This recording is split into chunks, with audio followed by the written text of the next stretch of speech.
Today I'm sitting down with Frosty to discuss one of Christopher Nolan's most beloved but less discussed masterpieces, The Prestige. We'll diligently go through the plot, untangling the various timelines and narration tools, discussing the differences between film and book, and analysing the characters, in particular how the good versus bad dichotomy is turned on its head when rewatching this film. We'll also tackle a lot of misconceptions and debunk theories about it, as well as discuss performances, costumes, themes, cinematography, and so much more. But for now, sit back, relax, and welcome to my film club.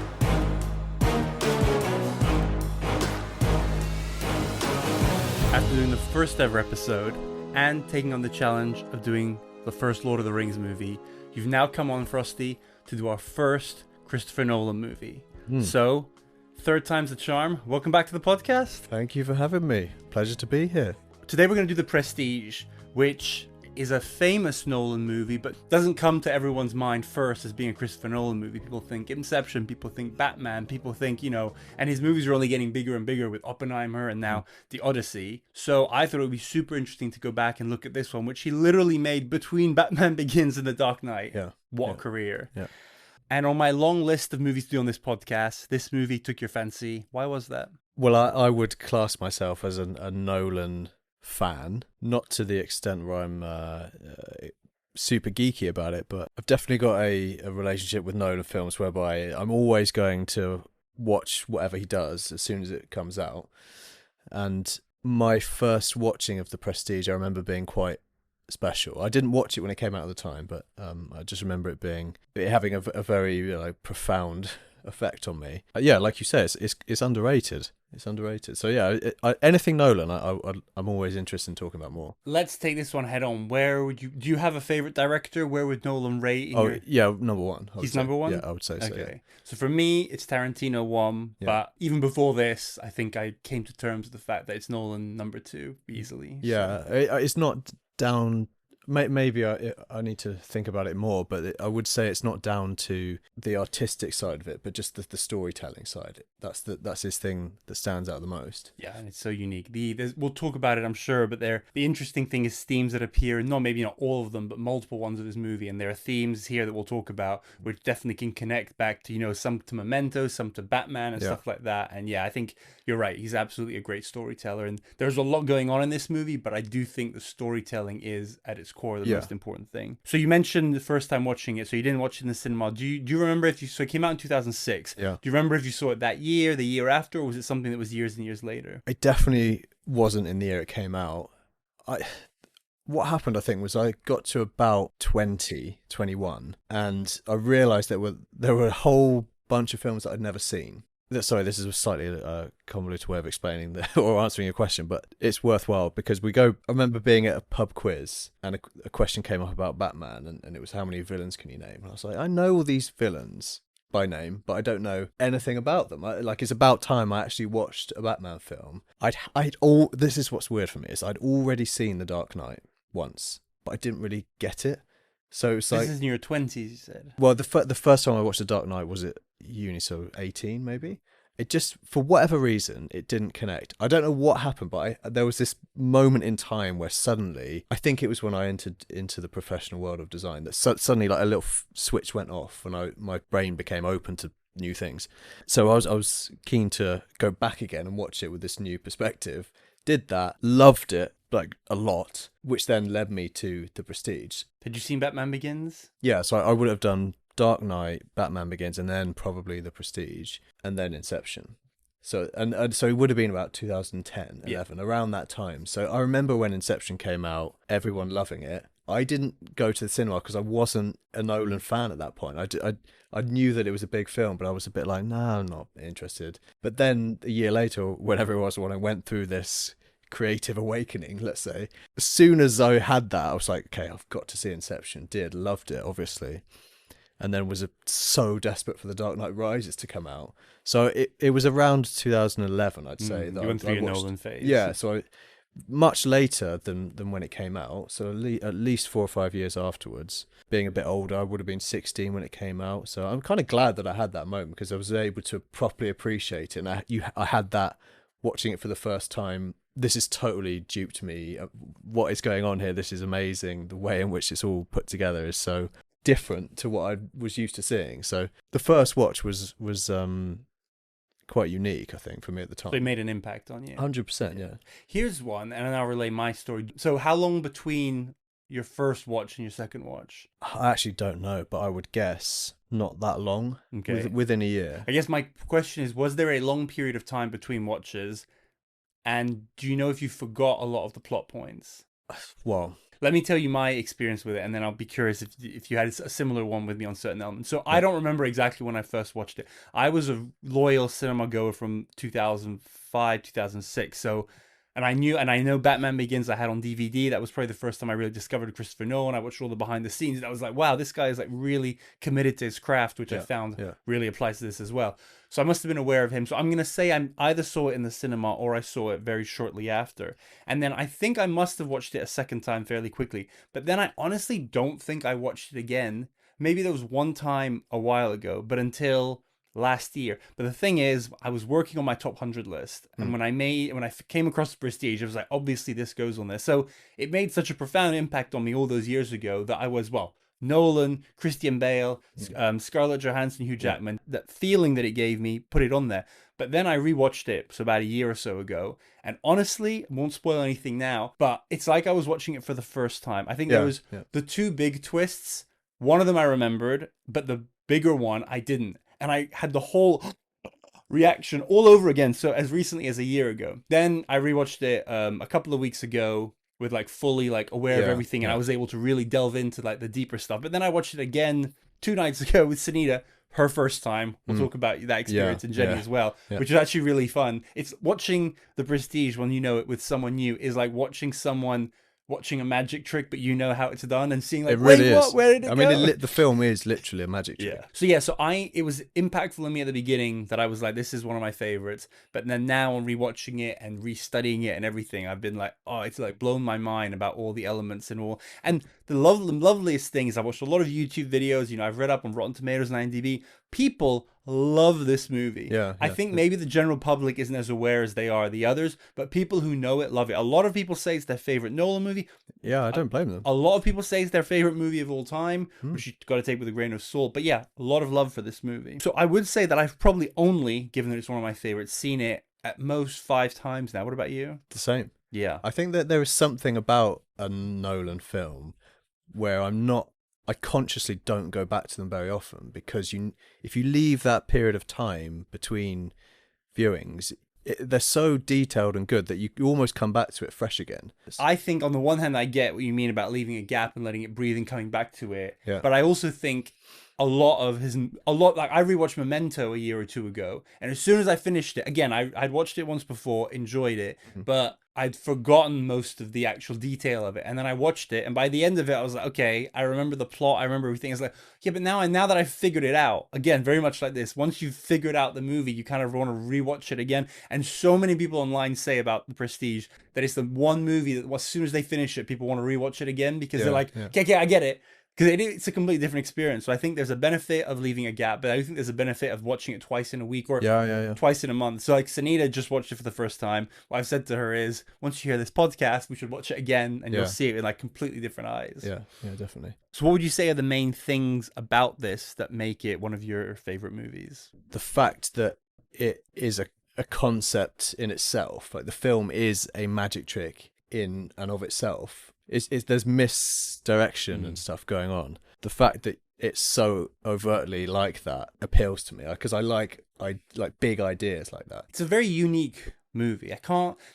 We did Shutter Island recently with my brother, and it's similar there, where it's like a box you need to unlock. Yeah. But it's a fun box to unlock. But then once you've opened it, it's like you get a whole other enjoyment out of it. But I definitely don't think it's never the sort of movie that you want to just be like, oh, I'm just gonna like sit back, chat anything. Like, at one point, Sunita was on her phone, and I literally, she was answering a work email, and it was important, so I just paused it. You have to. It can seem like a passive aggressive thing, but I was like, no, trust me. And it was an important bit at the beginning. I was like, you don't want to miss this. Like, if you want to enjoy it, you need to pay attention. And it's definitely one of those. But yeah, I think with Steph, when we were talking about why he loves Shutter Island so much, it's the problem-solving part of your brain which is activated. It's almost like a game to just figure out the movie, which I think would annoy some people, but I think clearly from the people who like that, they love it. You also get the sense that Nolan and all the people making the film, they're trying to communicate something to you about being tricked and saying, we want you to enjoy this, and we don't want you to look for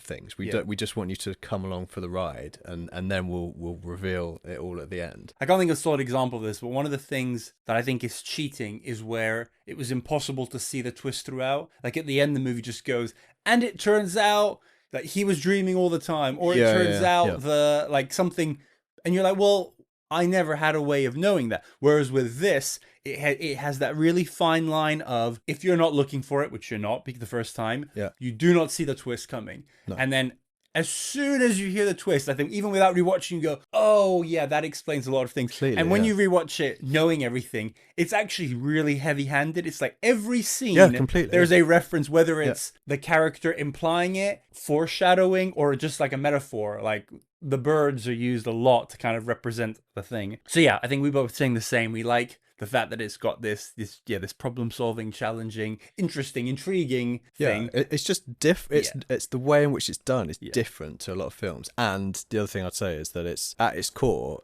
it's about magic. And magic is, I like magic. See, I disagree with that. I don't think at its core it's about magic. I think magic is more on the periphery. I think magic is almost used as a tool. Well, I'm going to recycle this point I've seen online, but the fact that actually magic is used as a metaphor for filmmaking. And so it's actually about filmmaking more than magic. But I actually, upon like rewatching and studying it, I think you get past the magic element. Or maybe, do you mean magic literally, or do you mean the art of like being a magician like they are? What I mean is that the film is not about magic, like you say. Magic is not at its like thematic core, but you're still watching magic tricks. So superficially it's about magic. Yeah, superficially, At its core, I think, I don't know if you would agree or not, but I think at its core it's about obsession. Yes, that's one of I've narrowed down to 3 main themes, and obsession is top of the list.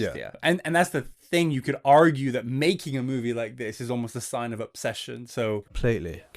And then obviously it's a super interesting movie made by an absolute genius of a filmmaker, one of the best of his generation, one of the best ever, and it's starring at least one of the best actors of his generation. So Christian Bale, who is at the absolute top of his game here between Batman and The Dark Knight. Hugh Jackman, we'll talk about in his career. Hugh Jackman had a lot of non-X-Men bad movies, and this is definitely this is one of his best non-X-Men movies. Yeah, I think it has to be. Yeah. Scarlett Johansson's good in it. Yeah. Well, we'll get into it later, but the accent I've forgotten about. That was one thing that I had forgotten. Yeah, we'll talk about that more. But I don't think there's anyone in the cast. Obviously, Michael Caine, great. There's no one in the cast that's bringing this movie down. But anyway, the point is, super interesting concept, great director, beautifully executed. This is the thing about Nolan, is that he has his whole entourage of, cinematographers and composers. Like, he brings along, because it was so quick after The Dark Knight, it seems like a lot of the people, he was like, okay, great. It was right after Batman Begins, right before The Dark Knight, and he basically just kept the team very similar. So a lot of the same people worked on all 3 movies, and you can tell it's just beautifully made, beautifully acted, and really interesting. So before we cross the spoiler line, I'll give a quick spoiler-free description. So, premise. So 2 magicians in turn of the century London engage in a years-long rivalry to destroy each other. It's just some facts as well. So it was released in 2006. It's based on a 1995 novel of the same name by Christopher Priest. Have you read it? No, I'd see. This is the thing is, I didn't even know. Didn't even know. Yeah. I've said this before. I'll say it again. One of the biggest insights from doing this podcast is I think so far 80% of the movies we've done are in some way, shape, or form based on a book or a novel or a short story, and a lot of them people don't know that unless they're like really big fans of it. And this is another one. So I read the book. I speed read it. I told Sunita, I think I only got it 10 days ago, and I'm not the fastest reader, and it's 400 pages. And Sunita said, well, that'll be fast even for me. I did it. I read it all. So it was good. I'll tell you and the audience later on. I'm going to do a segment where I tell you 10 major differences between them, because there are quite a lot, and then I'll give you my verdict on whether I recommend it or not. So stick around for that. So as I said, he made it between Batman Begins and The Dark Knight, but he'd been working on it since 2000. He worked on the script for many, many years. It grossed 109 worldwide against, I think, about a $40 million budget. So, it was successful, especially by today's standards of more than doubling your budget. But it wasn't a blockbuster, a huge blockbuster or anything. But with concave brand tracking, we have a model to estimate how many people have seen a movie to date. So the 109 worldwide means about 16 million people saw it in cinemas. But we think that conservatively over 300 million people have seen it today. It's got 1.5 million ratings on IMDb, which is definitely on the higher end. So I think it's definitely, I don't know if Wikipedia consider it. I don't remember seeing it as a cult classic, which they often put in the introduction for stuff like Fight Club or whatever. But I think this is definitely, especially for Nolanites, a cult classic status. Do you want to guess the Rotten Tomatoes critics and audience? So the key here, I think the most interesting is not to get the number exactly right, but it's to basically guess, are they the same? Is one higher than the other? I would imagine that they would both be quite high, but I would guess the audience would be higher than the critics. Okay, do you want to give numbers? 85? So you think both around 85 and the audience being slightly marginally ahead on the... So the critics at 77. That sounds low. It is low for this movie. It is, but I have an explanation. And 92 for the audience. Obviously, the critics is pretty much capped after the first. Not capped, but most of those come in the first year. So it's people who've watched it once. Whereas the audience, like people can go on now and give it a fresh. Okay. So 92 is a high score, right? Yes, it is. Yeah. And the IMDb? It's 8.5. Yeah, so 8.5, which puts it at number 41 on the IMDb top 250. Yeah, which. I love this movie. I'll at the end say where it ranks in my top 100. I'm quite surprised by that. So I think maybe it's over-indexed a bit on IMDb and under-indexed on Rotten Tomatoes, especially by the critics. Yeah. I always like when I say this to say what it's around. So at number 41, it's just ahead of American History X and Leon, and right behind Whiplash and The Departed. All amazing movies. Yeah. To be fair, actually all 4 of those might do one day on this podcast. So it only had 2 Oscar nominations for Best Art Direction and Best Cinematography. One new segment I want to try at the end of this when we do our recap. I think we should each say, not necessarily win, but what categories do we think it should have gotten more recognition? So I do think art direction, cinematography, fair. Yeah. But I can think of at least 2 that I think it should have gotten at least a nomination for. On the review thing, so I quickly looked at Roger Ebert. He still gave it 3 out of 4. He's sort of the icon for reviews. And just reading an excerpt, I can tell what it is. Like we said, this movie needs to be rewatched. And I do think there's a certain frustration by reviewers whose job it is to just watch as many movies as possible and rate them.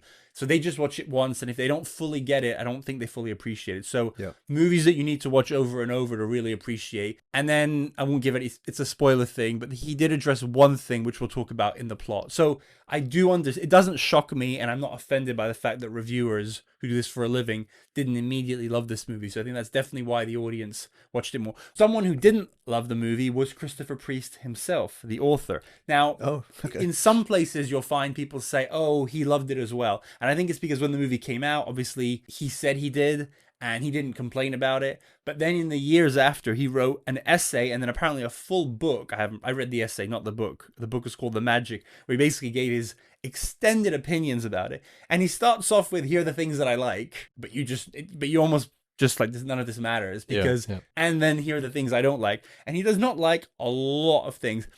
He's quite, I mean, by this point, he was no longer working with Nolan or anything, but it's quite vicious in his criticism. Like, he full on says that Nolan has no ear for music. He criticizes his other movies and says that, like, Inception is, like, one of the worst written movies ever and stuff like that. So, honestly, it kind of came across as someone who was bitter, both because Christopher Nolan had taken his story, changed it dramatically, which is true, but then had the movie is still a lot more successful than the book ever was. And honestly, it was also just, he's a creative person, he's an author, probably just a bit bitter that Christopher Nolan is so much more successful than him. So, but yeah, and people who love, the very few people in the world who might have read the book before the movie or preferred the book are not huge fans of the movie, and we'll talk about that more when I break down why, but because it is quite different. The simplest way I have of explaining it is it's as if Nolan took the book, broke it into 100 pieces, took 60 of them, and then rearranged it differently and added the other 40. So,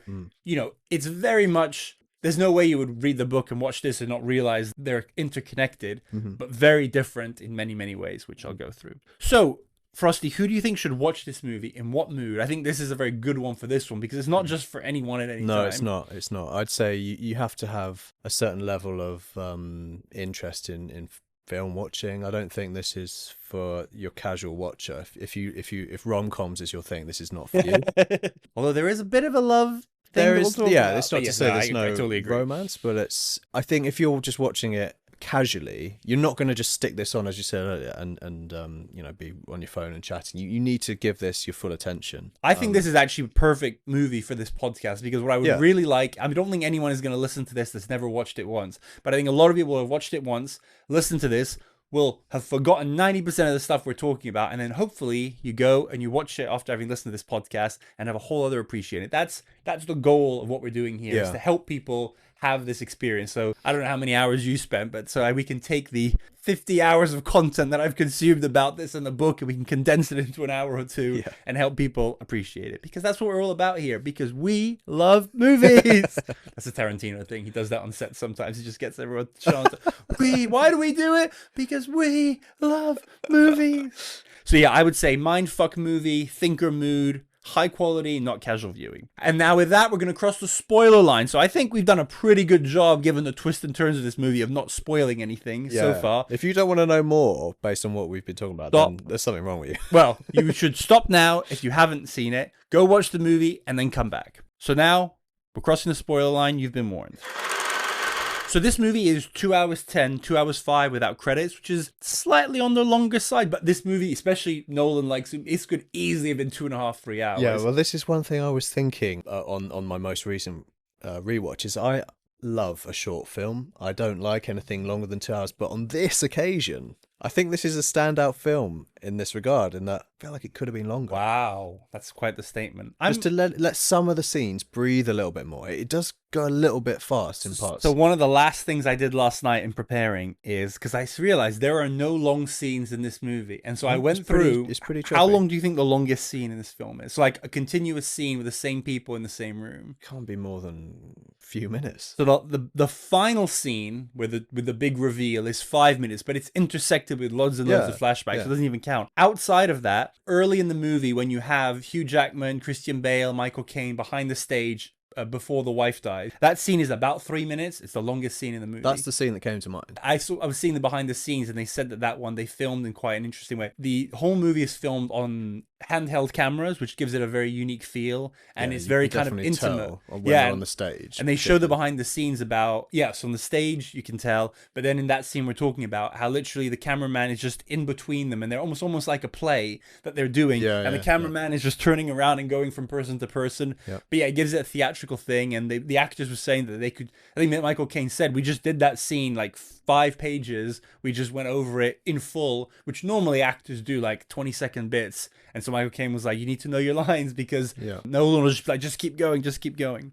But yeah, I think you're right. If you really love this movie, maybe you do want some of the scenes to be longer. But generally speaking, I think it's great, because despite being this, like we're saying, thinker, hardcore movie, it's well paced, it's entertaining. It's never one of those that you're never going to get bored in this movie. I think the only thing is if you got completely confused, and if you just got so lost in the plot about halfway through and you gave up. That's the only way I can imagine someone being bored watching this film. Or you get stuck on a guess at what you think is going on, and you're thinking about that more than actually watching it. Yeah, that's the thing. You don't want to do that, because I think if you did actually pause the movie at half and try and guess stuff, you probably would be, so we can say it now. The twin thing, it's kind of obvious if you stop and think about it, but they do such a good job at hiding it. I think if you stopped halfway and you're like, how do we think Christian Bale is doing this trick? You'd probably do it. But that's the thing, like with the magic trick, we all think that if we see someone do a trick or a magic show, we're gonna look at how they do it, but we don't, because we're all just suckers.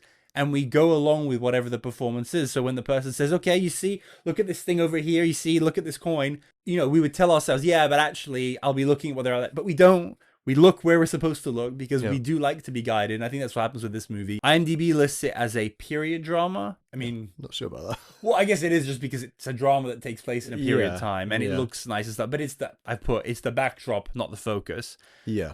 This was one I found surprising, but technically worse. Steampunk. Steampunk? Yeah, well, so one of the main things about steampunk is retrofuturism and Victorian England. Yeah. And the fact is it ticks both of those boxes. So it's not what I would have thought of as steampunk, but it technically falls into the category. Okay. Tragedy, which, I look week in and week out, I'm categorizing movies using the IMDb one.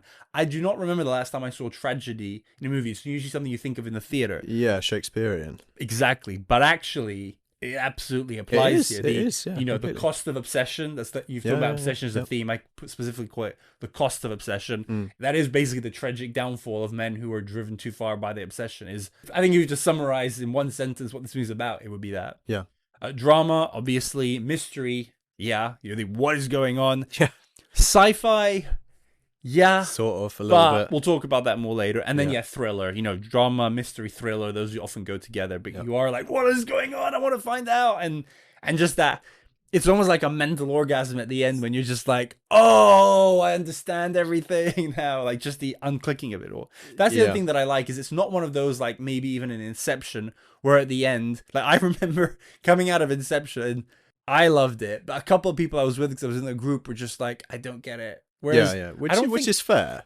Yes, I think this one you might still have questions, but I think everyone gets the basic twist and what's happening in the movie. Yeah. So again, now that we've crossed the spoiler line, the two main twists are that Hugh Jackman has been duplicating himself and killing one of those two as part of his trick, and Christian Bale was a twin the whole time, which is how he did. Those are the two big twists. Yeah.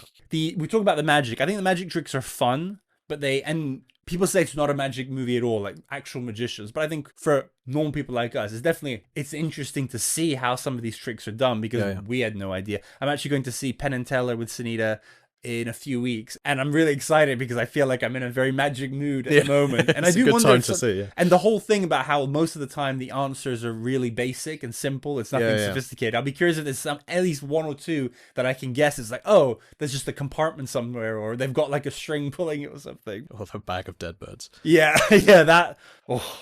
But the magic soon takes a back seat. It's not really about magic. It just uses magic as a conduit. There's a lot of tension. So obviously in the thriller thing, rewatching it, knowing what's going to happen, I've written specifically the wife dying scene is very like, oh no. And then sabotaging each other, because every single time there's like a second where they see the other person's face, and and that's like gives you a lot of anxiety. Puts suspense, confusion, intrigue, intellectual stimulation. I think unlike Inception, which I love, and I'm going to do one day on the podcast, I think Inception is like, hey, here is this crazy idea about dreams. Let's just fuck with people for that. And that's kind of the point of the movie. It's interesting and stuff, but I don't feel like you're coming out with a new, better understanding of life from watching Inception. You've been taken for a journey. Whereas I feel like this one, they're using the magic and the trick and deception to comment on some bigger things like the cost of obsession. So I feel like the deception is more of a purpose than just entertainment. Yeah. There's a message to it, isn't there? And as I said, it's a puzzle movie like Shutter Island, and you get the satisfaction of, and also just like Shutter Island, what I like about it is it does have a clear ending.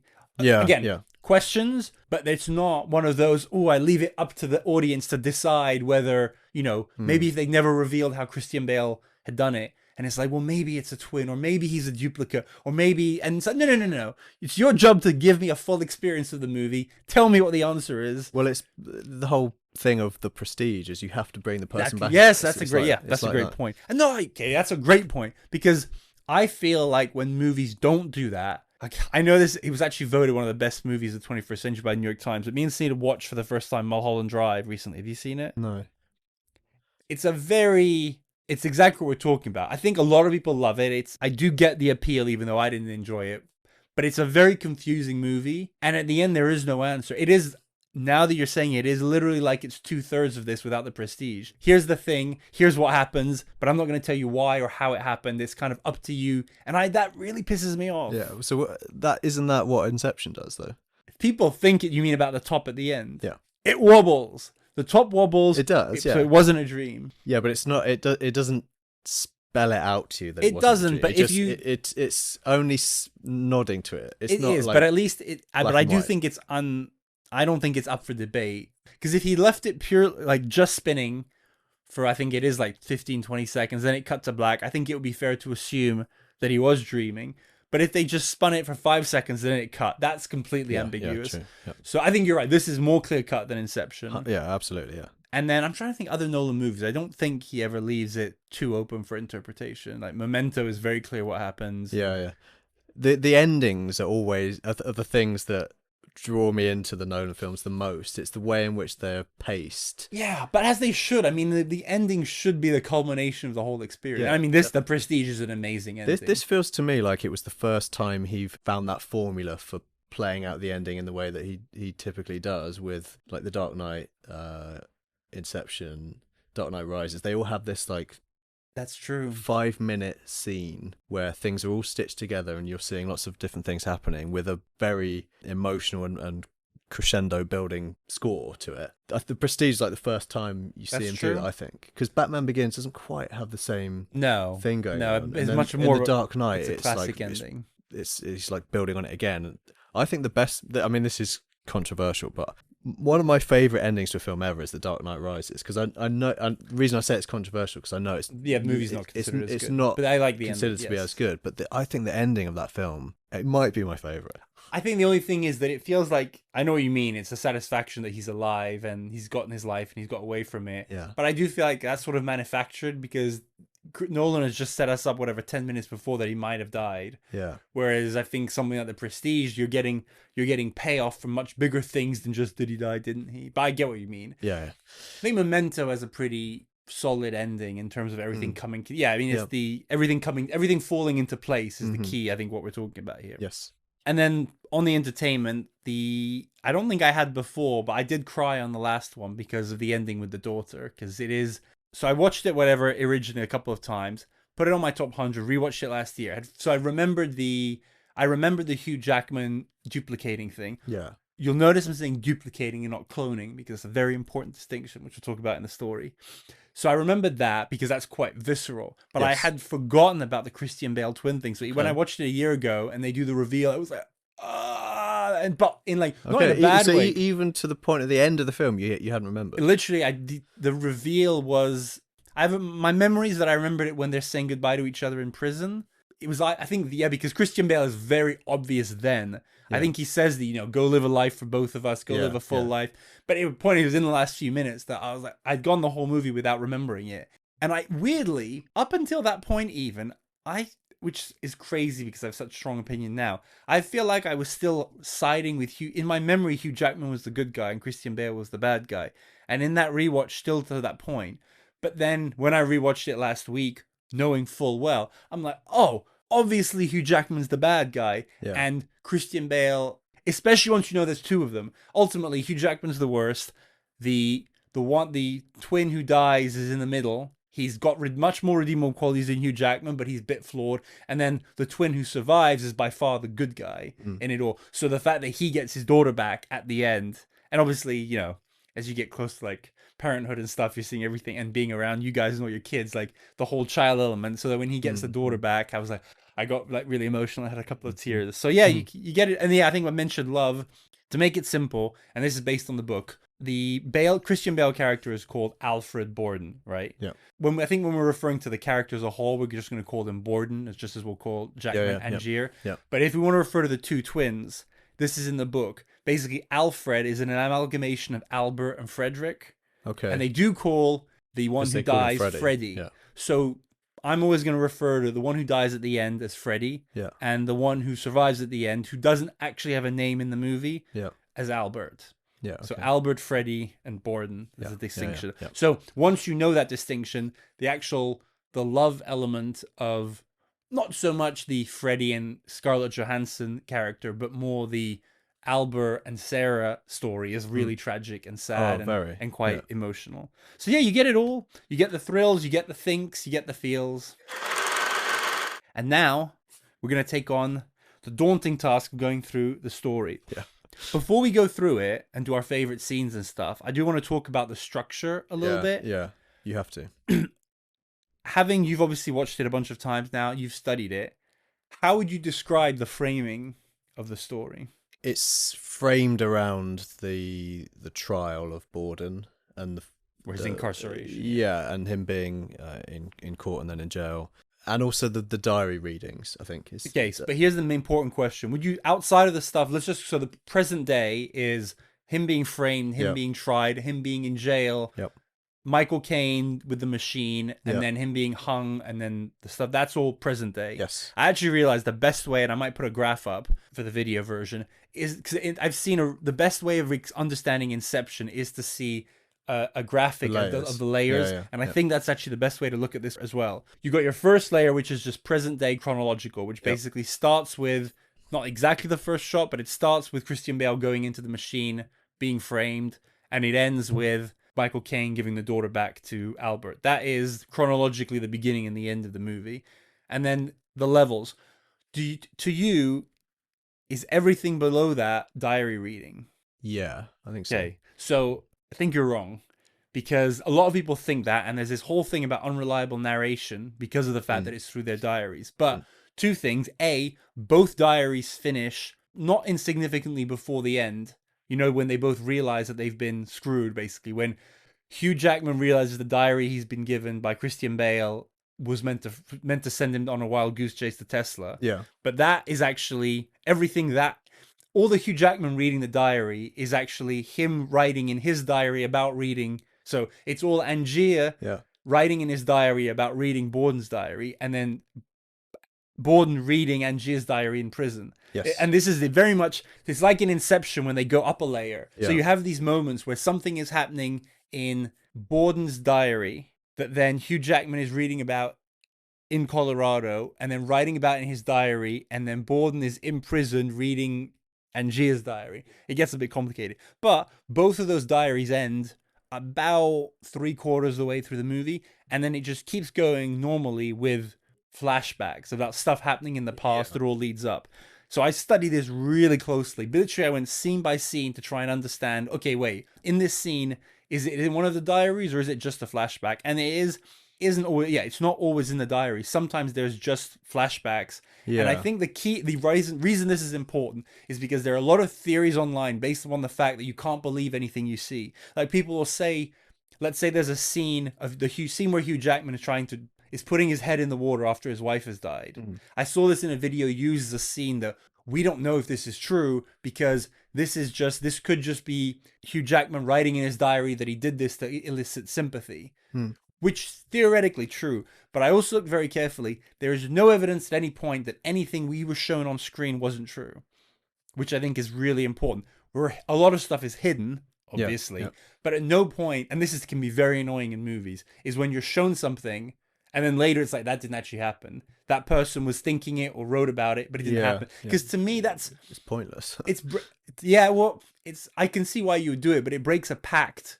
Unless the director makes clear at the beginning some of the stuff you're going to see isn't going to be true. And some movies do that more skillfully than others. But sometimes it'll be full on, oh, I was told this story, but it wasn't true, and I showed it to you. It's like, well, then the director should have presented it differently. You can't show me something on screen with no framing and for me to think, well, this might not be true. So the reason I think it's important to spend a few minutes on this is to understand that, and I'll say this when we go through it, certain scenes are clearly in one of the diaries, certain scenes are taking place in prison, and certain scenes, they're flashbacks either from someone's point of view. Like at one point, there's a shot of Christian Bale being sad, and then it flashes back to when he met his wife. So we can read that as it's supposed to take place in his mind, but it's true. It's not in a diary or anything. And then sometimes it'll go, let's say at the end of a scene with Christian Bale's character, and then it'll just cut to a scene with Hugh Jackman, which is obviously not in Christian Bale's head or in his diary or nothing. And to me, you just have to take that, okay, this is just showing us the past. Simple as. Yeah, the example I'm thinking of is, because I was trying to understand the chronological timeline of this whole thing. Because you're presented this thing at different times, it's very difficult to have an overview of how things actually play out chronologically. The thing that I came away slightly confused about, the point where Angier buries one of the twins and demands the other twin to write in his book what the method for the trick is, and he writes Tesla. I didn't feel like it was clear as to why he wrote that. That's a good question. So they both had an interest in Nikola Tesla because they'd both been at the exhibit in London. Okay, so that's the question I've got is, in the chronological time where that was before. Yeah. Okay. And it's not clear that Borden sees Angier's there, but Angier's definitely sees him because he follows him. I don't think it even matters. The idea was that they were both aware of him. So from Borden's point of view, he was aware of him. Also, the implication is that Tesla and Borden have never had any interaction in the end, that it was all just a wild goose chase. But he does use a very Tesla-esque machine in his trick when he does the transporter man. You know, he does a version of it after the doors. He does the one where he gets into the machine, it sparks everywhere, and then he pops out the other to almost like it seemed like he's done the duplicating thing. So maybe he didn't use him, but he used his technologies. And I think he knew that his trick looked like a Tesla machine, so it made sense to send him down that route. So yeah, they'd been there. He was using the machine that looks like a Tesla machine, and he told him it's Tesla to send him on that wild goose chase. Because he's away for... There's a little throwaway comment Scarlett Johansson makes near the end about Hugh Jackman being back in town, and she says he's been gone for 2 years. So that was a very successful wild goose chase. Yeah, so the intention is just to throw him off the scent. Yeah, completely. which was my understanding, but I didn't feel that clear cut. It's not, like a lot of things, it's not totally clear cut the first time, but then upon reflection, I think you can come up with a satisfactory answer. And then the other thing that I didn't feel clear cut is, does Angier go to Tesla off the back of Borden writing it in the book? Yeah.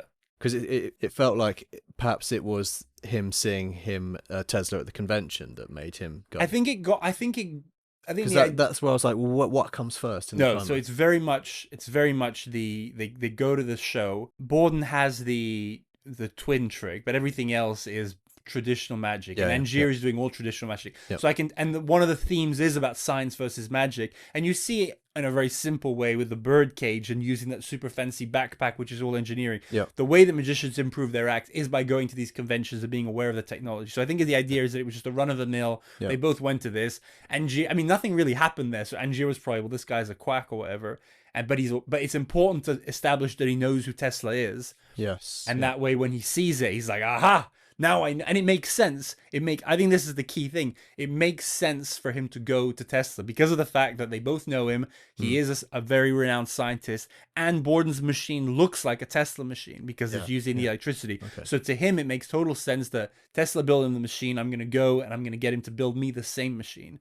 And this is where Tesla cons him, or him and Ali and D Circus, because they let him believe that that's true. They never officially say it. And then near the end of that relationship, when he gets all angry, he says, "You let me believe that this happened." It's like, hey, we never said definitively that we had worked with him, which implies that they do hint, though. There's a line where Tesla says something like, "We've had magicians ask us exactly about this." But he's letting him believe it, but he's never explicitly saying it, and so that does imply that they did never work together, and so Borden must have gotten that machine from someone else. I think we'll go through. I think it's important for the listeners because we don't want to confuse them too much. I think we'll go through the scenes in the same order as the movie, and also that way we can comment on the framing. But I think at the end we'll attempt to, like, in a couple of minutes, to just recap the story chronologically from beginning to end. So from a movie point of view, the opening shot is the hats, which is an amazing, interesting shot. That stays with you, that one. And a lot of some people have commented the amazing thing is they basically tell you the trick straight up. Because you see a bunch of hats, like, obviously they're being duplicated. But when you're first watching it, you're not. Oh, you've no in idea. the first scene. No, you're not. No one's ever looking for the answer in the first scene. But it's one of those really nice things when you're rewatching and you go, you know the Leo meme. And then the other thing is, so the opening shot is the hat, which basically is telling you what Angier's trick is, and then right afterwards is Michael Caine doing the bird trick, which is basically telling you the twins trick. So you've got the two twists that are literally the first two things, which is just beautiful filmmaking. Then we get the present day. So the show. Last time I was watching it, I was trying to watch it as someone who had never seen it before. And this is the beauty of this movie, is that I think once you've watched it, you're like, how could anyone understand this? Because especially with the jumping of the timelines, I was going to keep this for the end, but someone did a study. There was 146 time jumps in this movie. So where one scene takes place either a long period after or before, which makes sense because it's like constant. It is. So you think, well, how does anyone follow this movie? But you are able to follow it. You're able to follow what you're supposed to see the first time, which is quite impressive. So you see these two guys, you have no idea who they are. Borden goes into the machine. Angier does the trick, drowns, arrest. One of the key things I realized on rewatching, it cuts of Borden seeing him drown. So you don't know whether he put the padlock on. You don't know whether he tried to get him out, whether he's surprised, whether whatever. It's and I think that's the key with the first watch, is because I think you're definitely supposed to be suspicious of Christian Bale. And obviously you have no idea that Hugh Jackman survives that. I think maybe that's why upon original watching and then my much later rewatch, I think maybe why I sided, maybe you side with Hugh Jackman until the end because you do think that ultimately, no matter what he did, he got murdered, whether it was accidental or not. But then obviously when you realize that the only person who murdered him was himself, it changes it. So court, and then you kind of start the story with Borden gets Angier's diary given to him in prison by the mysterious lawyer. I've seen online people saying that the lawyer is Angier's in makeup, which is definitely not true. It's a completely different actor, and there's no reason why he would risk being recognized by him. So I'll just throw that in there. So then the diaries, this is another one I'd forgotten. I think even on my recent watch, that once I'd studied it and did my final watch, the fact that you just start in Colorado, which is a weird place to set off. So basically the beginning of Angier's story is him going to Colorado, meeting Ali, wanting to meet Tesla. At this point, you don't know why. Yeah. And then it starts him reading Borden's diary, which we don't know how he's gotten.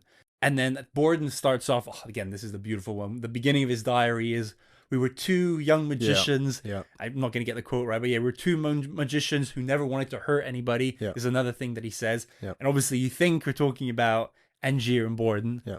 But we're not. We're talking about the two twins. Yep. I think this is probably my earlier fun scene because it is fun to just see them young, to see them do the trick successfully. And then just the whole conversation with Michael Caine and the wife and everything, just kind of talking about magic, I think is a cool.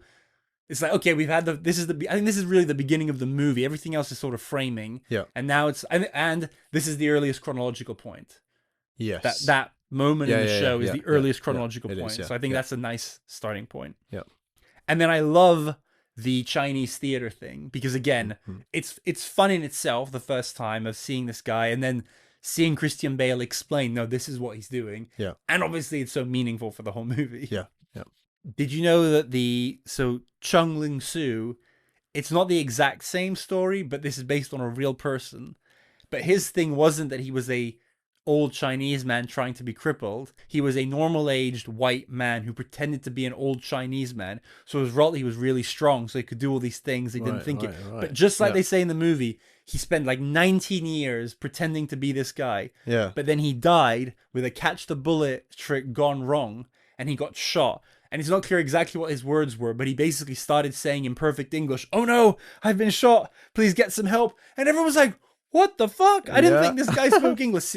According to the legend, no one had heard him speak English in 19 years because he was so dedicated to it. So that's a good little Easter egg that they use the exact same name. Yeah, very good. That bit is all clearly written in Borden's diary because this is how you sometimes know that it jumps, is when the person whose diary it is no longer in the scene. So the show, the conversation, the theater, Borden's there for all of it. And then you cut to Angier and his wife, the scene where he's trying to do the fishbowl thing. Yeah. And that can't be in Borden's diary. So to me, that's just, okay, this is a thing that happened. Yeah. Yeah. It has to be, yeah. Yeah. It could be, again, it could be that we've jumped up a level and we're back in Angier's diary. But to me, if the scene doesn't start with a voiceover or end with it, you have no reason to think that it's in the diary. No. I don't think that is. And then in his diary, Angier, right, what does he, talking about Borden, know about self-sacrifice? And then it jumps up to Borden in jail reading the Angier diary saying, "You bloody fool." Because he's like, "You don't fucking know what I've sacrificed."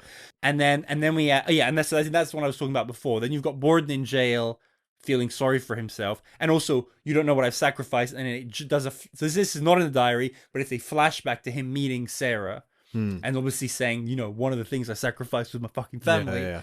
So that's quite cute. Him meeting Sarah, the bird trick, that's cute. Yeah. And then the coin bit is like, that scene is played over and over in all the analysis videos, the coin trick with the two faces. Yeah. And obviously it's two things. The coin, which is symbolic, and it's very Harvey Dent, which was about to come out in The Dark Knight. Yeah. And also, it's where he says to the little boy, he says, "It's not about the secret. People will hound you and ask for the secret, but they don't really want to know. The secret is unimportant. What matters is the effect," which, again, every other line in this has a larger meaning. It's either foreshadowing or a metaphor completely. or thematically relevant. Is that where he says, "Are you watching closely?" as well? Because that's one of the famous lines, isn't it? He says it multiple times throughout the movie, and he says it there. So then he meets Sarah. I think he goes on the first date. I think it was only on like one of the later rewatches that I realized, the whole thing about him like being at the door and being like, oh, that lock won't keep me in. And then she goes in and he's there. Yeah. Because obviously it was is the other twin. Yeah. Oh, this is another really fun thing. I don't know if you realize, you need to be on at least your third or fourth watch to do this. But once you're fully aware about the twin thing and you fully understand it, and I tried it on the last one and I'm able to, you can actually tell in every single scene which one it is. Because there's at least one thing they do or say, or that you can guess from the context. So for example here, not to go back, sorry guys, in the first show, because it takes a little bit, he's not like he's switching like that. I think if we can figure that the twin who is being Borden stays the same probably for at least that day. So the whole bit thing at the beginning, because he's in the behind the scenes, like, saying we need to do this and we need to do that. He's like quite angry. So I think it's fair to assume that that's Freddie. And then the one who falls for Sarah is obviously Albert, because we know that the one he's loved her. I think in the one with the date, this one I'm actually the only one that I'm not sure, because you'd think the one who went out on a date with her would be Freddie, but he is quite cheeky about coming in. A lot of people believe that Freddie never sleeps with Sarah, so you think anything intimate, it's Albert. But surely if he's in the apartment, so I think that's the one scene where, which one do you think is which? At that point, I haven't thought about it actually. At that point, I don't know. Every other scene, I think, is pretty obvious. Yeah. Well, they're telling you by hinting at the way in which the relationship is working. But even the ones without Sarah. Just because of his personality and stuff. It's subtle, but you can tell. Oh yeah, it's not easy. At one point, I thought maybe there was a physical difference between them.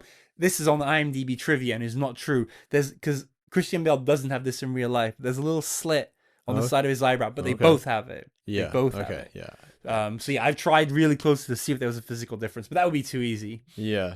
But yeah, this is interesting. So yeah, then we get back to the present. Michael Caine shows the judge the machine, warns him this was made by like a real magician.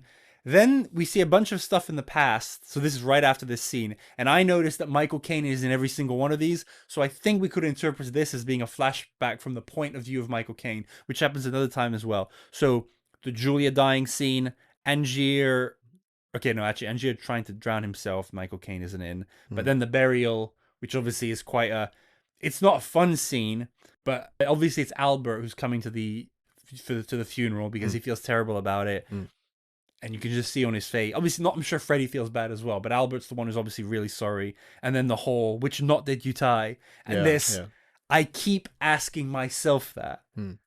I don't know. So to me, that means he's asking Freddie, which one did you tie? Yeah. Which one did you tie? And I think Freddie is probably telling him, I tied the correct knot, but he doesn't believe him. Yeah. That's my interpretation. Yeah, I'd be the same. Yeah. Because it's not that, and then obviously and literally, Sunita, she only didn't say many things out loud. She either said it at that point, how can he not know? Or when Hugh Jackman later says, how can he not know? And she was like, how can he not know? And I was like, whoa. Also, whenever there was I know you love me today or you don't love me. Yeah. She looked at me and she said, do you love me every day? And I was like, yes, but also don't worry. There's a very good explanation for it.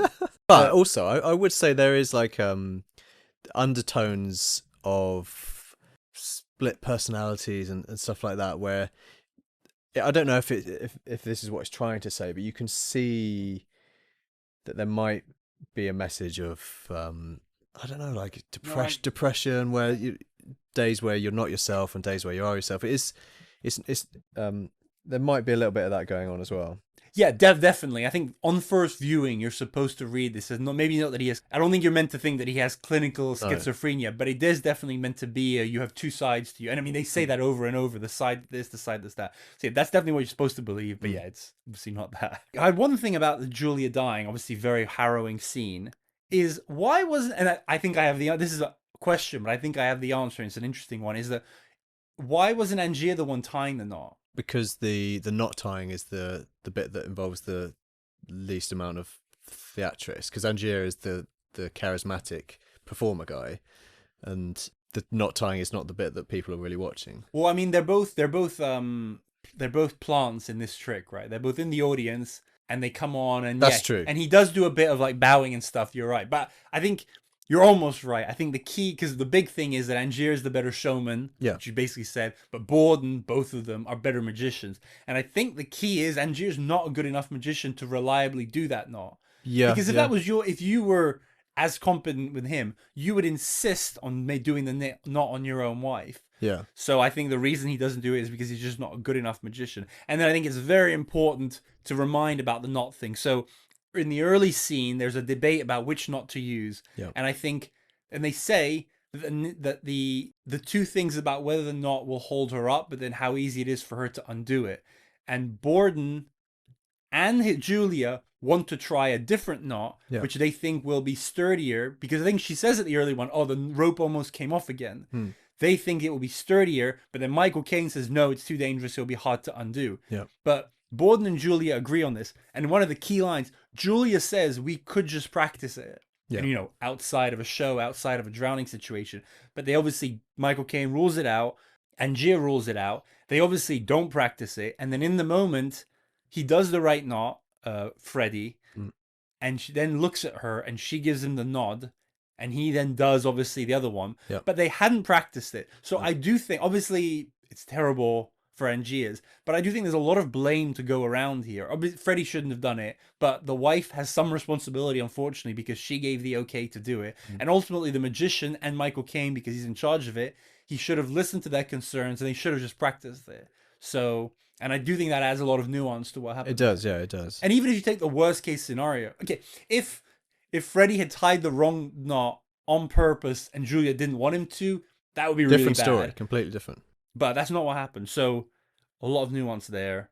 Then we kind of go back to Borden's life, which he keeps getting on. We're introduced to the Fallon character, so his sort of right-hand man. There's some interesting things there about the double entendre about, oh, I'll share my food with him, or I love that scene when she's, this is where you know that the one who's talking to her is Freddie, and Albert's the one who is Fallon and who leaves the room, is because when she says she's pregnant, he goes, oh, we need to tell Fallon. Yeah. There's also, I'll bring it up in the theme, there's a really well-crafted line in there, because this movie, obviously, the script can mean the structured stuff, but the individual lines, they're just some really beautifully written, well-worded things. They're just so smart on so many levels. Yeah, the other thing as well is the fact that Fallon basically doesn't say a single word for the entire thing, except I think it says one word at the end.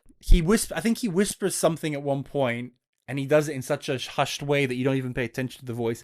There's also one scene which I played over and over and over. It's around the third quarter of the movie when things are starting to go to shit. Fallon is Freddie. Yeah. And Albert, as Borden, comes to meet him. When I think they're at a carousel, and hands him a note, because this is the thing they talk about in the book about how they obviously have to be apart quite a lot when they're living the two lives, that they can't, apart from when they're working, so they have to meet sometimes to sort of talk about things. And Albert has just gotten into a fight with Sarah, and Sarah has said, like, you don't love me half the time, and so he comes to Freddie as Fallon, and there's a shot of him passing a note. And you hear clearly Christian Bale's voice, and it says, oh, she sure loves shopping.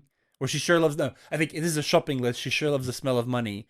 I think they're talking about Scarlett Johansson. But the thing is, it's clearly Christian Bale's voice, but you don't see who's saying it. So it leaves a bit of ambiguity. But yeah, obviously the reason they used him minimally is because you don't want any... Well, actually, the thing is, they don't want any attention on this character. He has to be there. He's in the background. But... I think the obviously the makeup and the costume, you realize on reflection that it's a costume, but he's the perfect blend in the background character. It's just that must be a really difficult thing to do. Obviously they succeed in it, but when you're watching it, having what's coming, it's weird that there's this guy who literally doesn't say anything, but he's there quite a lot. Particularly towards the end. He does have a role, like he is meant to be the Michael Caine. What the Michael Caine is to Angier, he is to him, his engineer. So it's not just like some insignificant But again, it's really well done that you don't realize it. And then when you do know, you're like, this guy's always there. Yeah, exactly. And then, there's obviously all the lines about making sure that he's involved with the daughter, because it's hot. I think Freddie doesn't love Sarah the way Albert does. I think he still cares about her in the same way you would your sister-in-law. Yeah. But the daughter, he obviously cares about more than Sarah, because that is still his niece. Yeah. Like, he is so sad to say goodbye to her at the end and stuff like that. There's a lot happens in that scene, actually. Fallon is introduced. Sarah says that she's pregnant. Borden introduces the catch the bullet, which again on rewatching when he says, "Oh well, you know something bad could happen." It's like, "Oh, I wonder if something bad is gonna happen." And then the catch the bullet thing. Oh, every time the fingers being shot off. The only thing worse than seeing the fingers get shot off is the later on seeing them.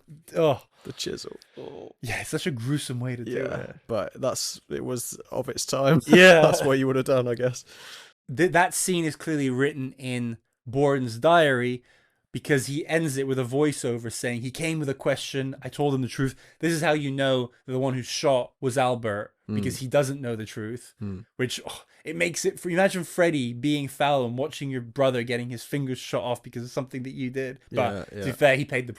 This movie doesn't need that, but I would have been intrigued to see the conversation between the two brothers when he goes, "Okay, well, you have to do this now." Yeah. Because that's commitment to your craft. Yeah. And then so the point is, Borden finishes that scene saying, he asked me, I told him that I don't know. And then it flashes up to Angier's reading the diary saying, how could he not know? Which, you know, very frustrating. And then it goes back up to Borden reading Angier's diary. Oh yeah, then we have the very important scene of Sarah seeing the fingers and saying, it's as bad as the day it happened, which a lot of people name as that was one of their first clues about the twin thing, because of the fact that he obviously maybe had been a few days since the accident, then they chopped the others off, and he came back home, and she's like, it looks like it just happened. So that's like a big hint. I think the way in which Christian Bale's face is acting at that point, that's as much of a hint as the actual line she says as well, because you could see it in his face. He's like, or also he's really angry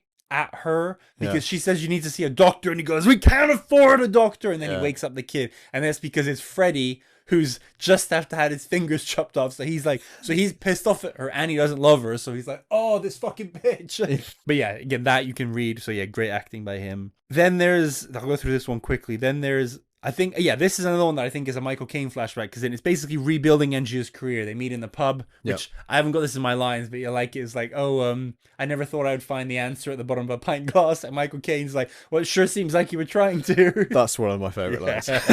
I thought it might. But yeah, they rebuild his career. They find him a stage. They develop the trick. And then the bird accident. I think you could say that the gun thing is just revenge, like straight up. It's like, you killed my wife, I'm going to try and kill you. And that could be it. Yeah. And I think someone says at one point, maybe that should be it. But I think with the bird accident is when this is a real feud now that's going to go back and forth. Yeah. Then we get Colorado again talking to Ali about going to see Tesla. Nothing amazing there. Then there's a flashback by Angier within his diary. Tesla in London, seeing the Borden family and being jealous. So that is very clearly before any of the diary stuff happens, to answer your question from before. And I also think, I've made a note of this in the characters, up until this point, we probably still feel for Angier, because both, we understand why he did the shooting, and we think, you know what, if he'd killed him, it would have been different, but he's had his revenge, and now he's trying to get his life back together, and Borden has fucked up his show, which has been cancelled. So I think here you do feel for Angier. Yeah, absolutely. But and I think this is a subtle one. When he sees Borden with his family, he starts getting really jealous in a toxic way. Yeah, very. And I think he's hired Scarlett Johansson at this point, and obviously he's like moaning to her like, oh, I'm all alone. It's like, well, I mean, not really. And it's one thing to be sad about what you lost, but then considering there is an accident, to basically be like, this man doesn't deserve to have any happiness in his life because he took mine, is a bit of a toxic view. Yeah. And then there's an interesting thing where in his diary, Angier says his family looked so great there and I was so jealous back then. But now that I've read his diary, I realized that his home life wasn't as great as he made it out to be, which obviously is a very layered sentiment. Yeah, very. And I think, and they show Borden in jail being sad about this, sort of being like, again, you don't understand, but there is some truth to what you're saying because it was a lot more complicated. Then in the present, Borden's there, talks to his daughter, tells Fallon to take the offer by Lord Caldlow because he realized things are pretty fucked. Then there's a scene with the guard, with the cuffs being switched. Oh, yeah. Which, having rewatched, I think that one is just there for entertainment purposes. I don't think it has any... Because every other scene is important. Like, it's a building block towards the end. I don't think that one is one. No, I don't think so either. Then, in Angier's diary, he meets Tesla. It's really weird here how they show it, because they show that conversation, but they never explicitly say what it is that he wants. It's like, just build me a machine. Yeah, I think I found this to be another point of confusion, where it's like, was it just convenient that Tesla was able to produce. No, so I think in this conversation off screen, he tells him exactly what he wants. He says, I think you have to make that assumption. you have to transport me. But obviously, and I guess it's implied that that's what he would tell him, because that we know that's the tricky. So actually, no, maybe, yeah, he tells him and it's implied, I need you to build me a machine to replicate this trick. Yeah. And I guess you don't even need to show that because it's a given. But then I think they just leave it a bit ambiguous because of the fact that obviously the machine doesn't exactly transport him. He does something slightly different. And again, this whole mystery thing is about showing you certain things and not others. I think it's key to the illusion to not show you too much of their conversation. Then back to Angier's in... We talked about the layers, but you've got 3 timelines. You've got the present, you've got the trip in Colorado, and then you've got their story. Yeah. Because the Colorado thing is much further along. So you go back to kind of the story, let's call it. Yep. So Scarlett Johansson has been hired, and I don't think they're clearly sleeping together, but she's obviously getting closer and closer with Angier. Yep. We see the transported man, Borden's version of it for the first time. Yep. And that's when Angier said, it's the greatest magic trick I've ever seen, which is that is one of the Hugh Jackman's best scenes, because to me, his amazement and the layeredness of that, the fact that he has every reason in the world to criticize it. He hates this person, but yet, and this is something there's a lot more of in the book, he's just still so impressed. Yeah, respect, to the point of respect almost. I think he's baffled, he respects, and then that turns to anger about, okay, well now I need to figure this out. And so I think that's a great scene. Then, again, it just has to be a scene. It's just a scene in the past. It's not a flashback or anything. Is Albert getting the house. For something to be a flashback, you have to see the person having the flashback. So it would have to be either Freddy in jail or Michael Caine. Because the other thing, you can't have flashbacks outside of the diary from Angier's, because we're led to believe he's dead at this point. Yeah. So this is just a scene, is Albert getting the house for his family, which I really like that scene because it's nice and sweet. And then when Sarah says, "Oh, but last week you said," he says, "You caught me in the wrong mood." Yeah. Which obviously we get there. Another hint. Yeah, that is one of my favorite. A lot of these are about not so much the Sarah Albert, but just the family dynamic overall. Then Angier tries to replicate the trick, hires Root, the actor, trains him, does the show. I guess we can just say, I think Hugh Jackman does do a good job at playing the 2 characters quite distinctly. Yeah, he's different enough to make you think, is that a different person? Yeah. Because he does...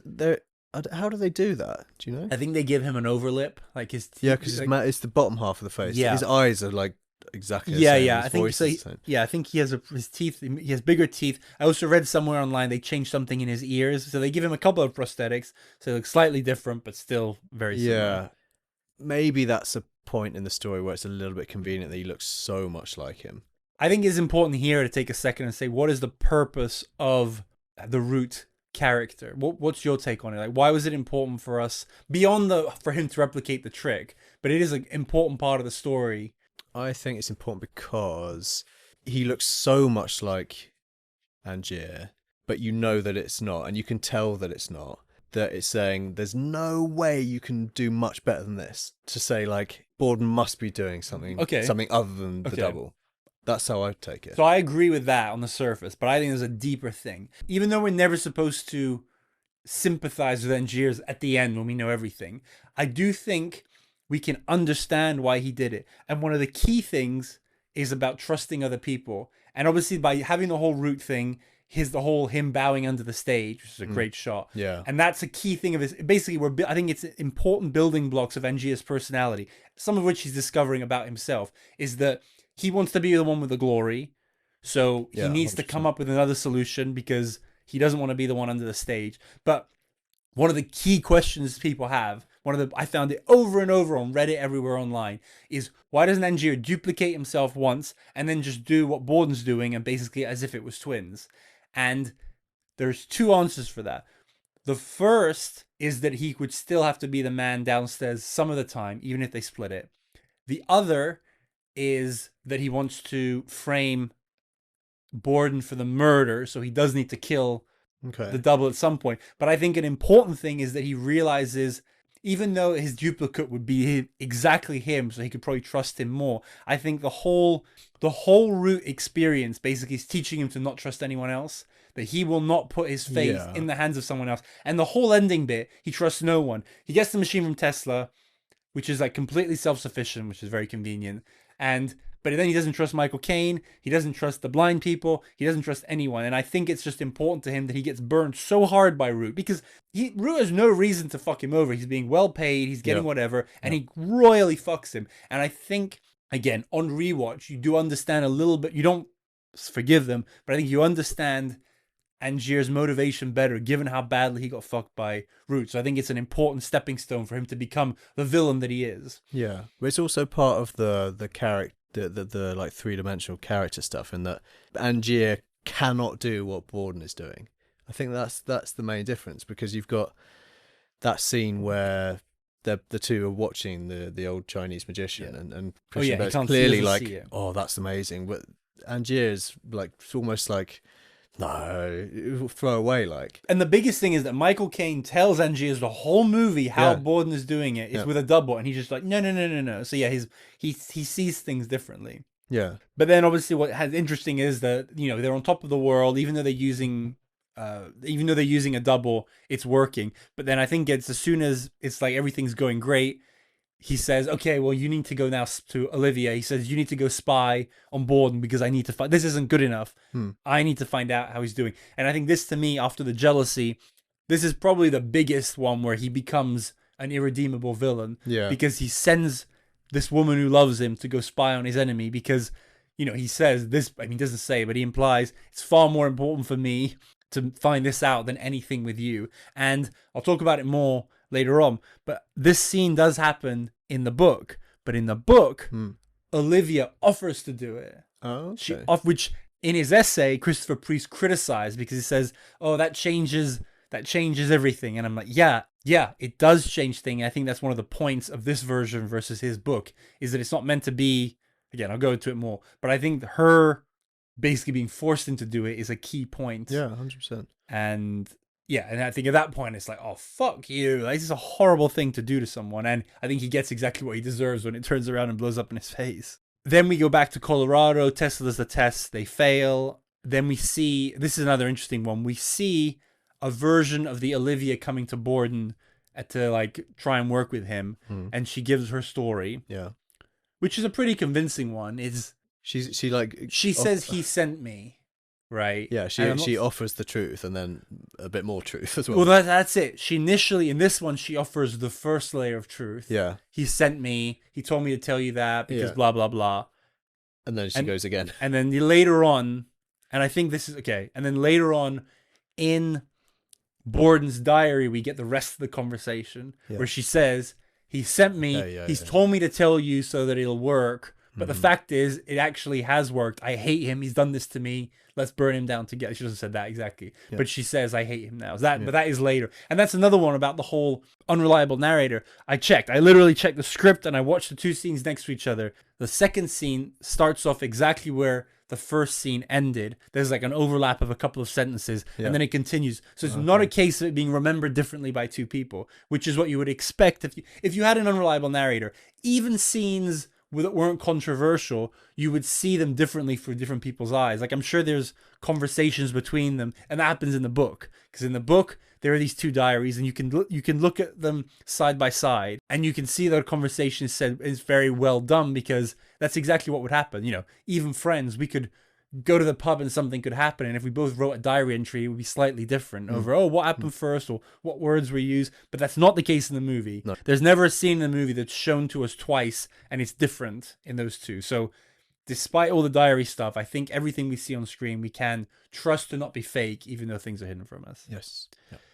So Olivia comes to Borden, then the whole route trying to blackmail them happens. That's actually an interesting one. I've read this somewhere. There's never a scene that Angier and Borden aren't in, and that's not true, because Root goes to Michael Caine at one point and tries to blackmail him. So it's just a scene between Root and Michael Caine. So no one else is involved. So that shows beyond the shadow of a doubt that some scenes in this are not even flashbacks by the main. So that's got to be a flashback by Michael Caine, according to my logic. Yeah.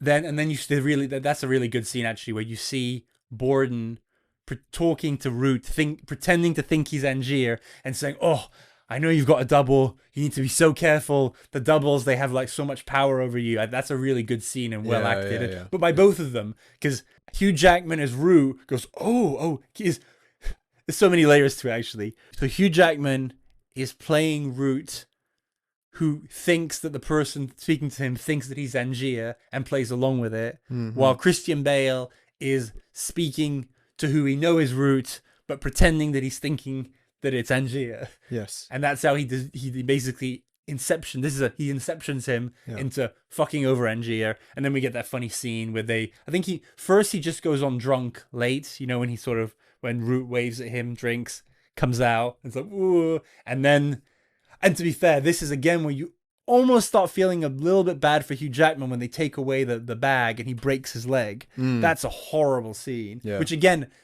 that's not in the book, the limp. I think they must have just added it because they just felt, okay, if we don't do this, Hugh Jackman is too clearly the villain at this point. Yeah. All the Root stuff happens. And then I think it might even be after his leg it might even be the same scene where his leg is being taped up that Olivia brings him the diary, which he's obviously very excited about. And that is when he says, I don't care about my wife. Yeah, okay, I got you, yeah. And at that point, that is the nail in the coffin for any relationship. If And she looks at him like, whoa. Yeah, if you're saying that, then... I think he tries, because it's actually, I can picture the shot. It's actually quite a cool shot. He's going through the diary. He's obviously taller than Scarlett Johansson. He's going in the diary, and she's almost like hanging on to him like, oh, but now that you've got this, are you going to leave it alone? And you've got your revenge, and you got your revenge for your wife. And then he says, I don't care about my wife. And it's like, this is about much bigger things now. And yeah, her look and stuff. So I think the jealousy thing, sending Olivia, and then this is just like the 3 steps of his like descent into being a full-on villain. At this point, he's like, okay, well, you're irredeemable. Then we see Borden do his show successfully. I think this is where he's using, because when he has the silly mustache and stuff, he's using the electricity, the Tesla-esque electricity. Then Fallon gets kidnapped because they need the code for the diary. So Angiers captures Fallon with Michael Caine's help, which is important because Michael Caine's supposed to be the good guy, but he still does participate in some pretty dodgy stuff. Buries him alive. Tesla note. Then the dinner with Fallon, Borden. So this one, Borden, they come to the dinner right after freeing Fallon from the grave. Yeah. So we know that they're the same that they were when the kidnapping happened. And then Borden there gets drunk and is horrible to Sarah. So we know that it's Freddy. Yeah. So that's how we know that the one that was kidnapped was Albert. Yes. But yeah, that's a pretty harrowing scene between everyone involved. Because the daughter's there, she's seeing it. Freddy's being a dick to Sarah. Olivia's witnessing it all. Sarah probably has suspicions that Borden is having an affair with Olivia, and she gives her the cold shoulder. So not a fun scene, but quite an interesting one. I think it's important as well to make you as a viewer feel like Borden is still a villain. A dick. Yeah. And that's that scene. You're right. Yeah. And you don't know, obviously, as first time watching, that there's 2 of them. Yeah. No, that's a really good point. Because you have just seen him be blackmailed and stuff. So a bit like, I think it's the same as the breaking of the leg. Is like, we can't let us become too sympathetic. So they do this push and pull with both characters. Completely, yeah, which is really smart. Really good writing. Then in Colorado, we see Edison's men, which kind of adds the tension there. Then this is it. Then we see, so this is in Borden's diary, is the scene of Olivia coming to him, which is kind of a flashback, because at this point, we're going back before the main train of the story. But this is... So this is Angier's reading the diary of Borden and him talking about that scene. And we see the end of the scene where she says, yes, he's told me to come to you. He's told me to say that because he thinks I'm going to steal this and give it to you. But actually, I'm coming to you for good because I hate him. He sent me out like an errand boy to do this. And like, he's the worst. And this is where in Borden's diary, he says, and then there you are reading my diary. Fuck you. And that's the end of Borden's diary. So it flashes up to Angier is in Colorado reading that and getting so angry because at this point he thinks, wait, if all of this is fake, then everything is fake. Yeah. And that's when he goes to Tesla and he says, you never made him the machine and everything. And he's like, yeah, no, basically he's like, yeah, no, none of that. But I think they've already had the fail experiment with the hats. And this is where they do experiment with the cats. With cat, yeah. Which is as a cat lover, you don't want any harm to happen to them. Obviously when you review, you rewatch. When you rewatch, there won't be. But it's a hard scene for that. And then at least you're like, okay, well, nothing bad happened to the cat. And then it's such a cool scene when he goes outside, sees the cat playing with its duplicate, and then you see the pile of hats. Yeah. And you just, it's a duplicating machine. Yeah. There was a moment I had on my most recent rewatch where you see all the hats, and it doesn't feel like he's gone that far outside of the building. And you think, how have they not seen these hats? Yeah, it's true. In the book, they don't do the hats is very cinematic because it looks great. In the book, it's a bar of metal which got moved and then must have rolled down the hill. So there it's kind of the opposite. Like, how did he find this like metal bar? But yeah, you're right. I don't know how they didn't see it, but I guess maybe it is far enough away because it's a big property. I guess you have to make that assumption, but it's just that they're out there, like they're very visible. Yeah. Also, well, we can talk about more the analysis of the quotes, but it's also one of the best lines is, so which one's my hat? Oh yeah, they're all your hats, yours, Mr. Angier. Yeah. So at this point, the Borden diary is finished. So anything from his point of view is just showing the past. Yeah. So Albert tells Sarah that he loves her, but at this point she's kind of too far gone. Oh yeah, in this scene in the dinner scene, you see Sarah like gulp her drink, which is the first foreshadowing that she's becoming an alcoholic. Yeah. Yeah, this is what scene I was telling you about. So Albert tells Sarah that he loves her, and this is the one where she's like, it hurts so much on the days where you don't mean it. I think she says there, I can't live like this, which again is foreshadowing she's going to kill herself. This is the one I was telling you about where they meet out there and about the shopping and where they talk and you don't know which one said it. Because Albert says to Freddie, he's like, can you please try and help me? Can you please go to Sarah and like reassure her and stuff because like we're in a really bad place. And then Albert goes to Olivia and this is where she kisses him and he pulls away. I was pretty sure the first one that they just shared, like obviously I know they loved one, but I thought physically at least they shared both women. But I'm not sure 100%, but I can get on board with the theory that they didn't, and it's what made it hard for Sarah is that when it was Freddie in her bed, he probably refused to have sex with her. So I do think they did draw a line there. Yeah. And so that's how we know that the daughter is actually Albert's daughter because Freddie supposedly never had sex with her. There could be a whole other movie about the conversations of the twins when they're doing this. Yeah. And one would have been Albert saying to Freddie, we can't have a mistress because it's going to be obvious. It's going to be obvious to Sarah sometimes that you're sleeping with Olivia and she's going to think that I'm cheating on her. Yeah, it was a bad mistake, really. Well, but the thing is, from Freddie's point of view, he's like, yeah, but I'm not having sex with your wife and I don't want to because she's your wife. Like, I need to be able to have someone as well. So it was kind of a flaw in their plan. It might actually have been simpler if they had just shared Sarah, but that's President's whole ethical dilemma. This is one of the very interesting difference here with the book. And then back to Colorado, Tesla's gone, but the box is waiting for him at the hotel. Tests the machine in London, and this is Borden reading Angier's diary at this point of him testing the machine, and it cuts off before knowing the results of the test. So you don't know that he's duplicating himself at that point. It stops with Hugh Jackman going the electricity, and then it says, wouldn't you like to know how this go, Borden? Sitting in your jail cell, framed for my murder. And you're like, what? Because this is another thing. Obviously, the diary takes second, third position in the intrigue once you know it, but actually on first time you are like, wait, what? They're each faking their diary to each other. Like it is a mindfuck. Completely. And so now both diaries are done. So definitely everything that we see is logistically, because obviously we're not in the present yet, so everything we see is just showing us. So even though he knows he's been fucked, Borden negotiates with a lawyer, Owens, and basically says, I'll give you everything, I just need to be able to see my daughter again. I think that's his condition. Then in the past, Freddie has a really bad fight with Sarah where they screaming at each other. I think that's when she says, I can't live like this. It's so heartbreaking to see Fallon as Albert having to take his daughter away from the scream fighting, and then she kills herself. Have you read or seen in any of your reading about how both of the wives' deaths foreshadow the deaths of the husbands? No. So she hangs herself. But in the same way that I know it's not her husband, but she hangs herself and then Freddie gets hung and Julia, the first wife, drowns in the same way that all the I hadn't picked up on that. It's a very tragically poetic thing. Yeah, which is a little bit like a very subtle nod to the whole Shakespearean vibe. Yeah, very much so. Then Borden's back from Colorado, hires Michael King, gets his show up and running. This is where Freddie, so this is post-suicide.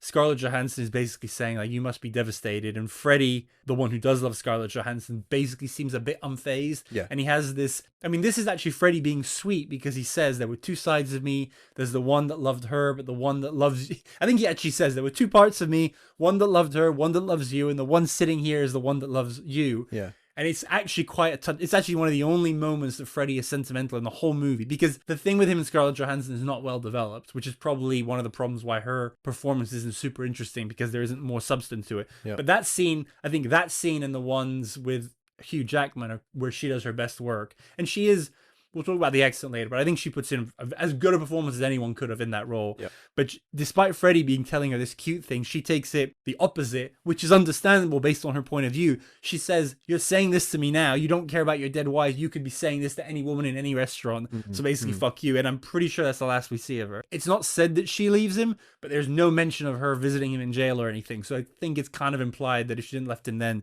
she left him soon after. Then Borden sees Angier's trick the first time just to see it. He doesn't tamper it with there. And then there's a really interesting...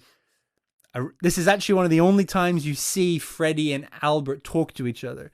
You see Christian Bale basically raging about the machine and saying, "I don't know how he does it. What's going on out there?" And he screams at Fallon, who is clearly Albert, "How have you not figured this out?" Because clearly, even though he's not as good as Angier, Freddy is more the showman and Albert is more the brains of the operation. And that scene proves it, because he says, "You need to figure this out. Basically, you're the smarter one of that." Yeah. And then maybe it cuts back to the machine or something, but you're led to believe on first watch that it's the same scene, that Borden says, "You know what? Let's just leave it. We're not going to be able to figure it out. Like, that's it. Don't go again, neither of us." But there's a slight difference of outfit. So I think what's happened is Freddy's gone to see it and got all angry about it. And then maybe they've gone to see it multiple times. And then Albert's gone to see it and said, "We need to just stop." And that's where he says, "We need to not go again." And we know that it's Albert, because at the end when they say goodbye, Freddy says to him, "You're right. We should have left it." So even though it's not actually a conversation between them directly, you're seeing both of their points of view of the conversation of... Freddy is angry and upset and wants to figure it out, whereas Albert just says, "It's too bad. We just need to let it go." Yeah. And obviously then Freddy doesn't listen to him. He goes, gets set up. This is where we do see the full scene of how he does try to smash the box, and he is save him, yeah. So even though he's the less ethical of the two twins, he is still horrified by the whole situation. Which you might think, well, obviously he's not a monster, but Angier at this point is duplicating himself in order to frame this guy for murder so he gets hung. So clearly the feud has got it to the point where they don't care about the other one dying, but it clearly shows that he's gone way too far. Yeah, completely. So the morgue, Michael Caine, he says later, "I saw you on a slab," is from there. The trial. And then in the present, Michael Caine asked to meet the Lord, and then Freddy is met by Angier in the prison, which is... how is he still... Because that's the thing we forget on rewatching. Up until this moment, when Angier appears as Lord Kudlow, we have not even a hint that he's still alive. No. So you're like, what is going on? And then, that's actually a heartbreaking thing when he writes down... So Freddy writes... We don't know what he's written down, but he says that he's giving him all the answers. And Angier just takes it and is like, whatever your trick is, I think we can agree that mine's better. Yeah. Another thing is, Hugh Jackman's been doing an American accent the whole movie to hide his identity. We'll talk about more in the characters. Yeah. But now that he's the Lord, he's back to a British accent. So he sounds even more like a douche. He's like, I think we can agree mine's better. And he throws the papers and they fall down the prison. You can just see Freddy, you have that sometimes in movies where there's a really important document that gets shredded and you can see your life disappearing.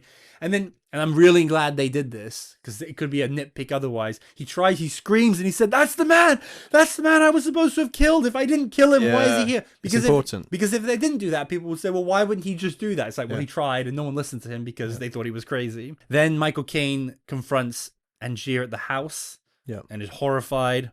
Albert, as Fallon, says goodbye to Freddy. This build up to the finale, how basically you have Michael Caine and Angier is disposing of the machine at the same time as Freddy is sent to the gallows. Yeah. And then he's hung. I couldn't hear it. Do you know what his last words are? Abracadabra. Yeah, but it's really, really muffled. Yeah. And I think even once I tried to rewind it, I couldn't hear it, but then someone else said it, and I was like, okay. And now, once you know, you can definitely hear it. Yeah. And obviously it's saying, "I'm about to play the biggest trick of all on you." Yeah. Because then it cuts to Albert turning up, because Michael Caine is obviously by this point, fuck this guy. So he's told, I don't think he knows about the twins thing, but he's told, he might even know about the twins thing because he said all the way through. Yes, but he's told, no, of course he knows at the end. Yeah, of course he does, because he's not surprised at the end. So he knows. Yeah. You actually see Michael Caine waving at the daughter when he's at the mansion. So I do wonder if he kidnaps her there. But because he's entered the whole bird scene that Michael Caine is doing throughout the movie, right? Yeah. At the beginning. That's basically what he's been doing to keep her entertained while waiting for Albert to come pick her up. Yeah. Right at the end. Yeah. But yeah, so Albert turns up, shoots him, they reveal everything. Yeah. Amazing showdown. Yeah. Hugh Jackman is really, really good here. Yeah. But there's just something about him kind of not overacting, but him basically using everything he has, and Christian Bale just nothing, just glares at him, and it's almost like, okay, well, Christian Bale still wins here because he's just so, the emotions he has is obviously it's the hate, the fact that he's caused his brother to die, but also what he's basically saying is, you're so pathetic, you've done all of this. I think he says for nothing, and then Hugh Jackman's like, no, but it's for something. It's for their look in their eyes, and there is the bit where Angier says, "Look around you," which is a very magician thing, and Christian Bale just doesn't. He just like looks at him straight into his eyes, like, I'm not going to look at anything. All I'm looking at right now is you and how tragic you are. And then Michael Caine, bird trick, brings back, the prestige, and then gives the daughter, and they're reunited, and that's the end. Yeah, I mean, it's a unique film, isn't it? It's a hard one to follow, but there's so much detail. That's the thing, rewatching it again through someone else's eyes for the first time, it's so complicated with 146 time jumps, but I do think your average moviegoer who's giving it their full attention will be able to follow what they're supposed to follow. Yeah, definitely. You're led down the path. But I think that's not a given. I think this idea, doing this complicated story with all these time jumps, in most people's hands would be a complete mess. Yeah, completely. But he manages, so the ultimate trick is that he manages to do this in a neat way. I think we can do it in like a minute. Do you want to do the story really quickly in chronological order? Yeah. So they're both working as assistant magicians to this guy in London. Angier is his wife. They're both very ambitious in different ways. And Borden wants to do this fancy or not. Freddie, of the two, wants to do this fancy or not. Does it with the consent of the wife. She accidentally drowns. Show gets cancelled. Both of them are kind of unemployed. Albert tries to make amends by coming to the funeral, at least apologizing. Angier clearly is not having any of it. Borden meets Sarah. They move in together. Brings on this Fallon, which is actually, so that they've always been twins. They've now figured out with the Fallon thing how they can both be. I think the idea is that he's going to go out on his own, and to do that, he's going to do the transported man. But to do that, he needs to have his brother nearby all the time, because I don't know what they were doing before they had Fallon, but they probably were just like, one was staying at home and one was coming. But as soon as you have the relationship and you start properly working on your own, you need to have a cover story. So they develop the Fallon cover. They do their first show, which involves the gunshot. Angier comes in as revenge for his wife, puts the bullet in, shoots the fingers off. A few days later, Freddie has to chop his own fingers to keep up the facade. Borden seems somewhat satisfied with his revenge, but his career is still in the shitter. Michael Caine finds him. They put together the show together. One of the first things is about the disappearing cage. It's not clear if it's the first performance, but because Freddie specifically, I think we can guess it's Freddie that does that, is not happy with the way things are. He comes, sabotages that show. Yeah. So now the feud is going. I think around this point is probably when the Tesla show happens. Yeah, the convention. But the important thing about that scene is, beyond the Tesla thing, is that he sees Borden with his family and is very jealous of that. Then Borden, I think, does his first version of the transported man, because his career isn't as damaged as Angier's was, because he hasn't had the bird incident. Yeah. So he does the transported man, which Angier becomes obsessed with. But him and Michael Caine basically decide, we can do this too, because that's the key to the transported man, with the door thing, is that it's impressive, but it's terribly executed in terms of I think they even say very few people clap because they don't fully understand what's been done. And so they say the fact that, if we could nail the trick, we could do this in a much more impressive way. Yeah. So that's when he creates the show with Michael Caine and Scarlett Johansson. We're using the double. Yes. So even though the show is successful, Angier sends Olivia to go spy on Borden, because despite them having the trick working, he wants the exact method. To know why, yeah. Then Borden is pissed off that he's stolen his trick, even though he knows exactly how he's doing it. Yeah. There's that really good line, I think, when he's talking to Olivia. He's like, oh yeah, it's amazing how Angier gets in one, and then he comes out on the other side completely drunk, overweight, with like this different on his mark or whatever. So he knows, I think he says at one point to Olivia, I can guess Angier's tricks from the back of the theater. But I think he's pissed off that he's stolen his trick. So that's where he sabotages him with Root by basically tricking him into sabotaging it. And he uses one of those as an advertising thing. I think it's the one where the leg break, where he breaks his leg. Angier's is stuck under the stage. Borden comes out, which is obviously very funny for people. That's the other magician. And then Root is descended down onto the stage with a sign advertising for the new show. So then, I forget the name because they have different, the Transported Man, the New Transported Man, whatever. Then Borden opens his show, still doing the Transported Man, but using the electricity, Tesla-like electricity. So at this point, Angier's leg is broken, his show has been ruined, Borden's is better, but Olivia brings him the diary, which he gets really excited about, but he needs the keyword. He says the whole, I don't care about my wife. He kidnaps Fallon to get the keyword, gets the keyword, it's Tesla. He then fucks off to Colorado. He basically, in the book, it takes him weeks and weeks to get to Colorado, because obviously it is still the 1800s or whatever. But the point is, he goes on this very long journey, and based on a comment later, is gone for 2 years. During that time, clearly things get really bad in the Borden household, where Sarah starts drinking and she can't deal with the two of them. But it seems like professionally they just keep going as normal. Angier comes back, does the new trick for 100 shows, advertises only going to be 100 shows, hugely successful, is seen as like the greatest magician ever because of that. The two brothers go and see it. Albert says, it's great, but we know he's not doing it our way, let's just drop it. I can't remember exactly what he says, but it's basically we need to drop it. Yeah. Freddie says, no, fuck that. Yeah. Goes in, falls into the trap, gets framed for murder. Everyone thinks Angier is dead. He gets framed for murder. He gets approached by this lawyer who's representing Lord Cudlow, who's actually Angier's. He was born into this Lord's family, and then there's a comment earlier from his wife about, will you have a double identity too? And he says, I don't think changing my name is as big as this. But I always thought in the past it was kind of a Count of Monte Cristo thing, where now that he was rich, he kind of created this Lord character. But he was actually always Lord Cudlow. So this is where he buys up everything and manipulates Borden in jail with the diary. And then, and all of that is to basically make sure, because I think he needs Borden's permission to adopt the daughter. So he's offering him the diary and all this stuff to let him relinquish the daughter to her. He does that, and then Angier comes and rubs it in his face that it's actually him, and that he's now taken the most precious thing in his life. So just like he took his wife, he's now taken a daughter, which we're talking about the levels of being sick. That's the final level of like, you're an absolute monster of stealing someone's child. Yeah. It's almost worse that than having him killed. It's like, it's a double whammy, as I'm going to have you convicted of murder and hung, but I'm also going to take your child. Yeah. Very Mask of Zorro. Very, very. And then Angier, who still doesn't know about the twins, thinks that he's won, gets rid of the machine because it's all done. Freddy gets hung. Albert... No, actually, I think Michael Caine is a pivotal thing here, because he obviously contacts Fallon, tells him this has gone too far, follow us, and I'll get your daughter for you. Albert follows Angier's, kills him. He does find out about the clones, but doesn't seem to care that much. Leaves him to die, burn everything down, goes and gets his daughter, lives happily ever after. Yeah, well done. Thank you. Not easy to do at all, because it's obviously happens so many different timelines. I think it's very useful to know that before going into a rewatch. Yeah.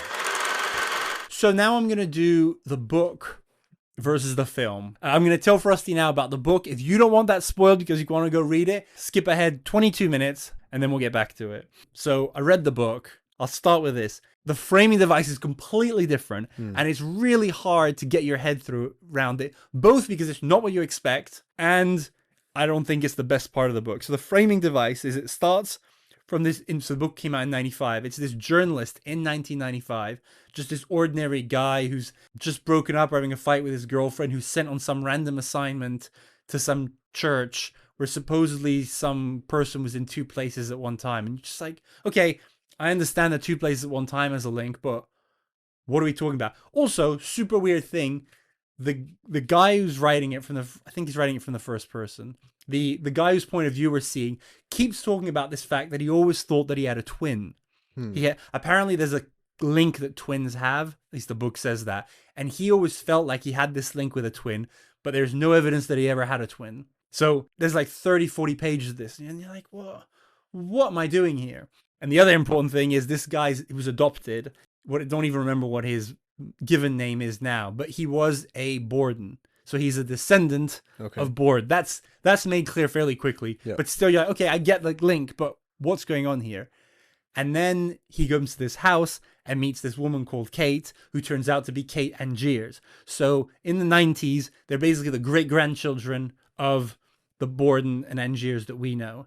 And Kate basically says, I've brought you here because there's some crazy stuff that happened between our family.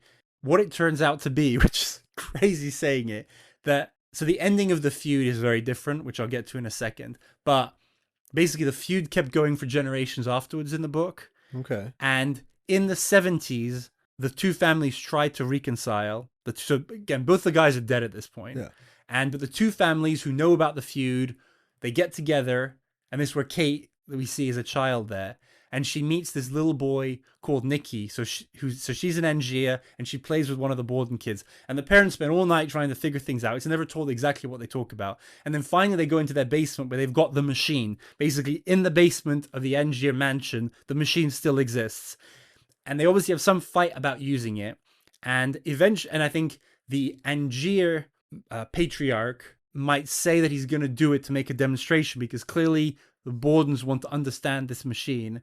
But eventually he chickens out and he throws the boy, Nicky Borden, into the machine. The machine does its thing, and then Nicky's dead. And so Kate has this traumatic memory of, because she wasn't supposed to be there, but she snuck in, has this traumatic memory when she was a child of seeing this little boy die. And her whole family just hid it. She asked people, why didn't we call the police? There was a murder, blah, blah, blah, like what happened? And they basically realized that this little boy is the guy. And that's why he has this twin thing, because he was put into the machine as a child. And this actually takes me to one of the very important. So first difference is the framing device is different, obviously. So you start with this, then you get Borden's diary, just all in one go. Then you get back to the two of them in the present for 10-20 pages explaining some more stuff. Then you have Angier's diary in full, beginning to end. And then you kind of have so at this point, you get their stories in one go. And the Angier and Borden don't read each other's diaries in the book. You just have these two diaries that exist that these people in the present have read both. And at the end, you kind of have the ending in the present. So I'll explain the ending when I give you another really important thing. In the movie, the machine duplicates you. So it doesn't clone you, because cloning would mean that you've created a copy of you, but that's basically a blank slate. Whereas duplicating means that, like, if we duplicate you now, the other Frosty will have every memory that you have, which means that it's an exact copy. So the whole idea of there being an original is kind of a moot point, because there's no difference between them. Both people have the same soul, the same mind, the same memories, the same experiences, the same feelings. And so that's important because, it's different from a clone. Because I checked, technically a clone would just be a genetic replication, but with none of the memories and stuff like that. Yeah. In the book, the machine doesn't work that way. In the book, it duplicates you. It duplicates your body, but then it transmits the spirit into the new being. And the old one, at first I thought it died, but it doesn't even exactly die. It kind of becomes like an empty husk statue, but it also is petrified. So it doesn't rot or anything. So you basically are left with this petrified body, right? Which is hard to dispose of, I guess is the point. So what happened to this Nicky is that he was thrown into the machine. Yeah. It looked like he died to everyone that saw it because they didn't understand how the machine worked. That was just another but actually they created another Nicky. And this guy who's the main framing character is the new Nicky, but he has this weird connection with the old petrified version of him. And the whole ending is him going into this, it's like an old British mansion where it takes place, of going into this tomb, this crypt that they have, and he finds all of the Angier duplicates. So this, guess we can call them clones, dead clones, but which are just as though they were 100 years ago, whatever, and he finds his own duplicate, which basically had been calling to him the whole story. Like this voice in his head was his duplicate that just wanted some sort of closure. And it ends with him finding that, his brother, basically, as he calls it, and getting some sort of relief from that. But so that's the framing device, which it's very different. Yeah. That's the main It is different, story, and Christopher Priest, in his criticism, he obviously doesn't like the fact they got rid of that. And he says the whole point is supposed to be this feud went beyond their generation and affected the generations after, which, fair enough, it's interesting, but I definitely think they made a right call in the book of having none of this in it. Yeah. So the other big one was the machine works differently. I'll try to get through the others for more quicker. The feud the feud is a much less dramatic. It starts off smaller and then grows in scope. It doesn't start off with someone accidentally killing the other's wife. It actually starts off with and they don't know each other. People say they're friends in the movie, but they're not friends. I've rewatched it carefully. They're people who work together. They never show any indication of liking each other or even respecting each other. So some people say, oh, they were friends. They weren't. They were work colleagues. Yeah.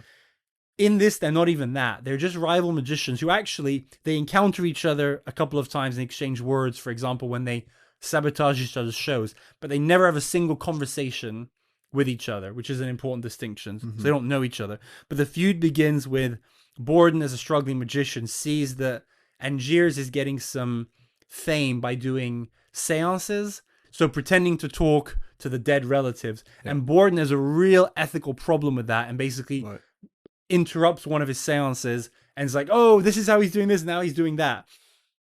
In doing so, he pushes over Angier's assistant, who's also his wife, who's pregnant and has a miscarriage because of that.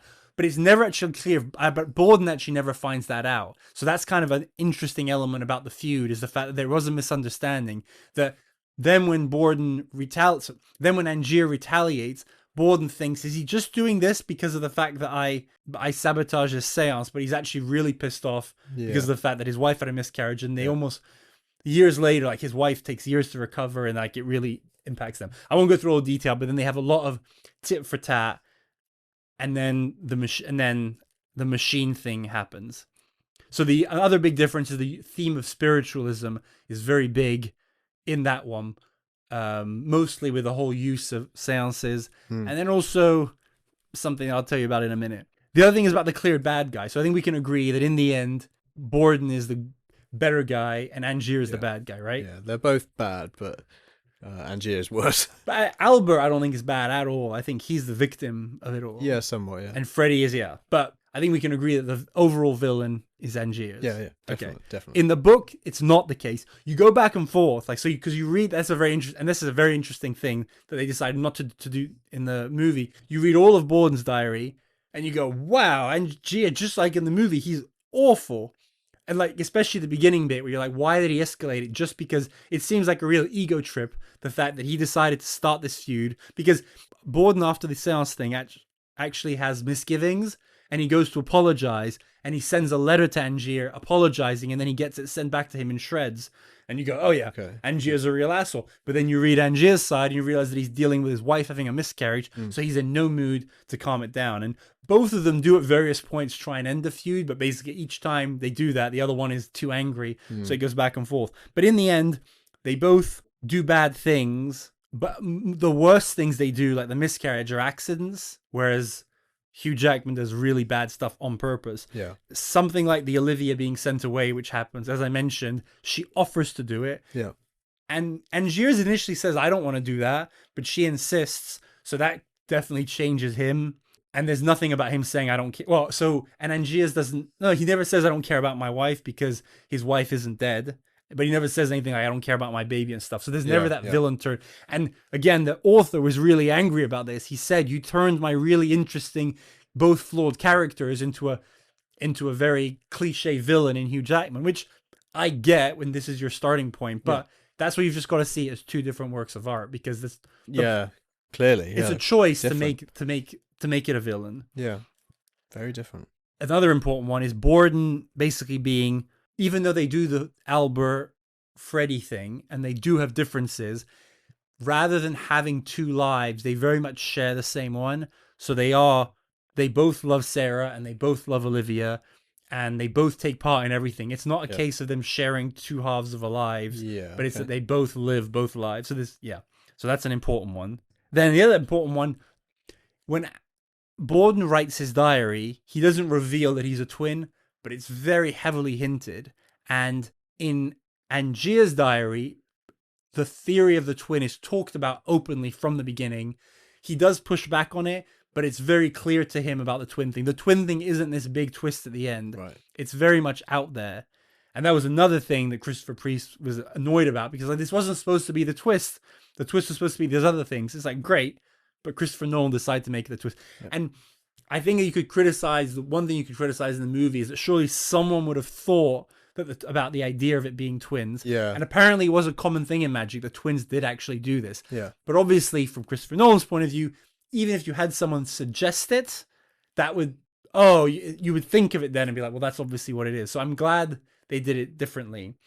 But they do have a very long, complicated thing where there's a journalist who looks into the twin theory. This is in Angier's diary, and finds all this proof that it's not true. So he goes off the scent, and then he comes back to him later on and says, oh, actually, it turns out everything was forgeries and he is actually a twin.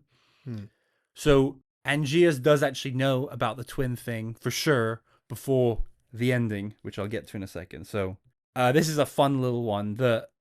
What would you do if you had that machine and you could duplicate anything? Duplicate anything? Yeah, and I'm looking for a very easy answer here. Well, yeah, I mean, money. Okay. Yeah, you would... So there's no mention of that in the movie, and you don't need to, but there is in the book, which is interesting. Okay. First of all, you know what would be the problem about duplicating our money now?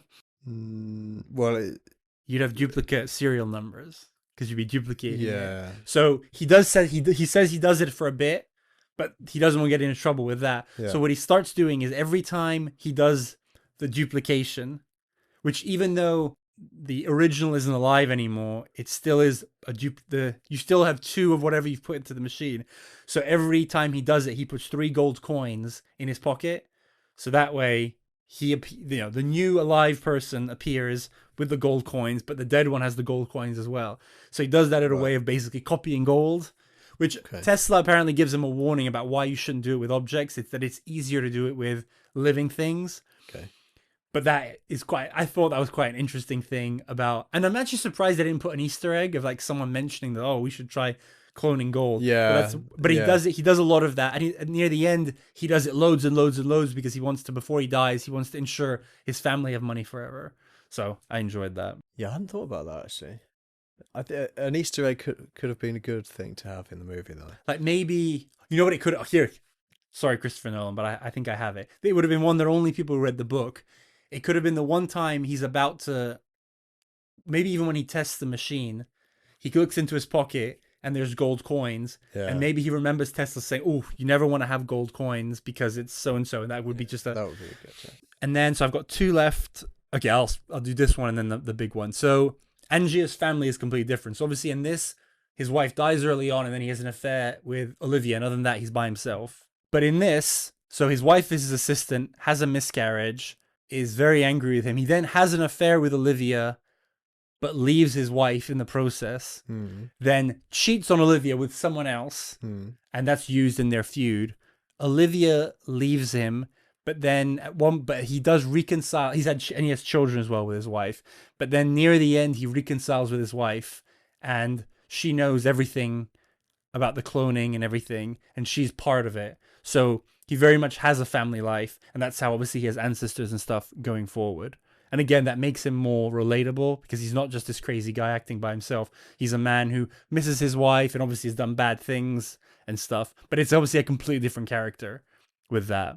And then finally, the ending, the ending for both of them is completely different. So Angier comes back with a Tesla machine that does a slightly different thing and does a bunch of shows, but there's no indication that he's trying to trap Borden and anything like that.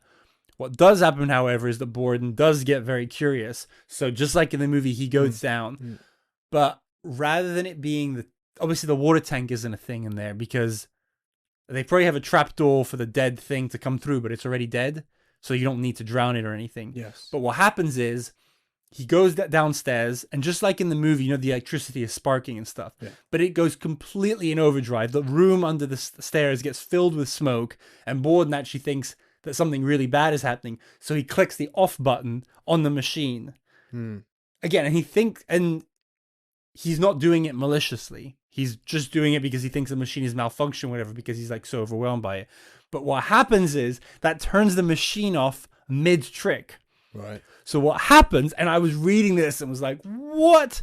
So what happens is he only semi-transports himself, which means that Angier gets split into two. Whoa. He has his original self that's still on the stage that is 1/6 lighter than what he is. Okay.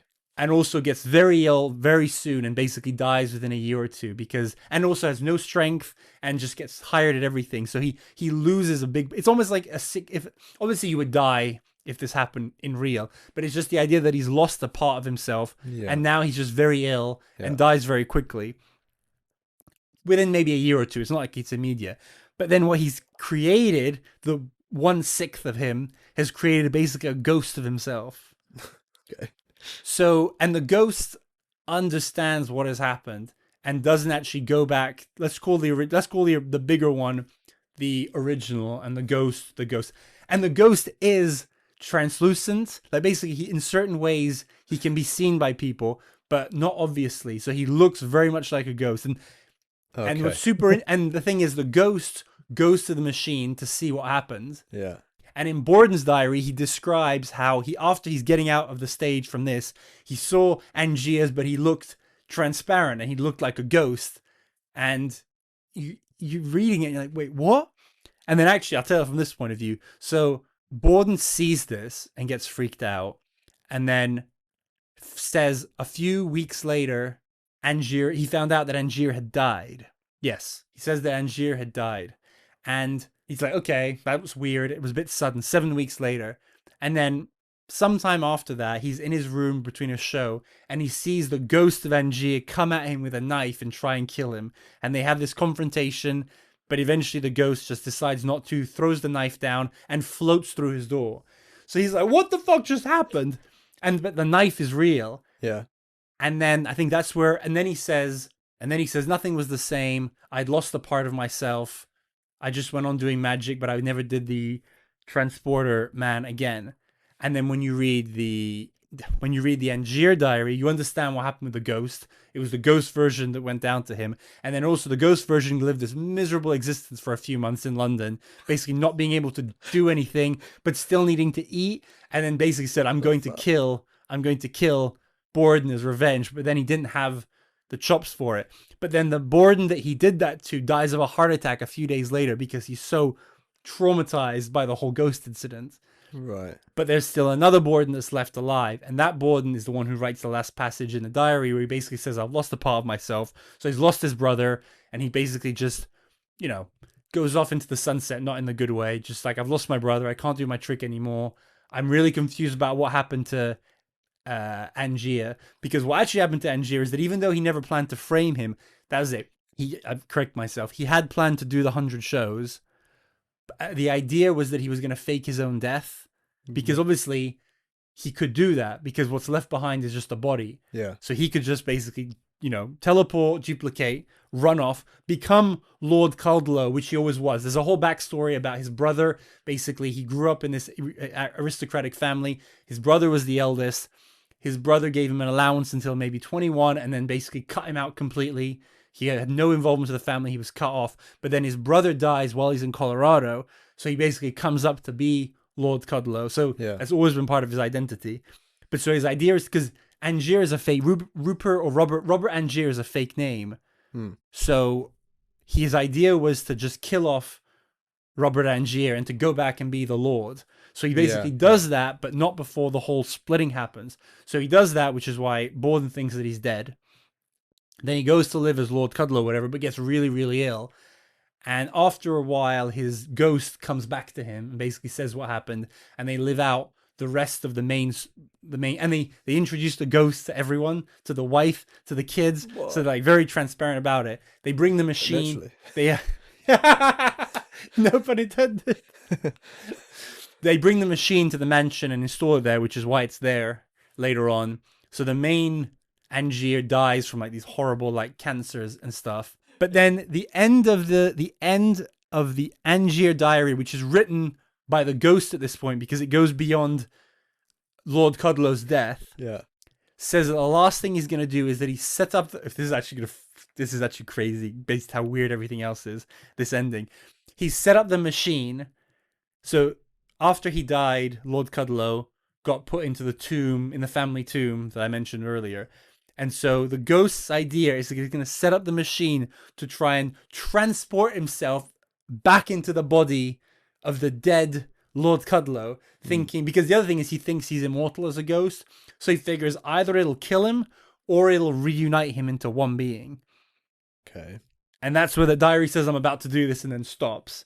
Then you go to the final chapter, which is the present day thing, which is the whole thing with the guy finding basically his brother in the crypt. And I had a feeling this was going to happen. And then he's in the crypt.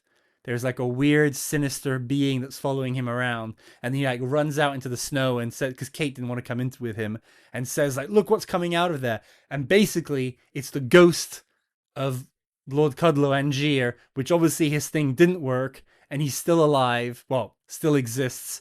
And he's just haunting this crypt where all of his duplicate husks live.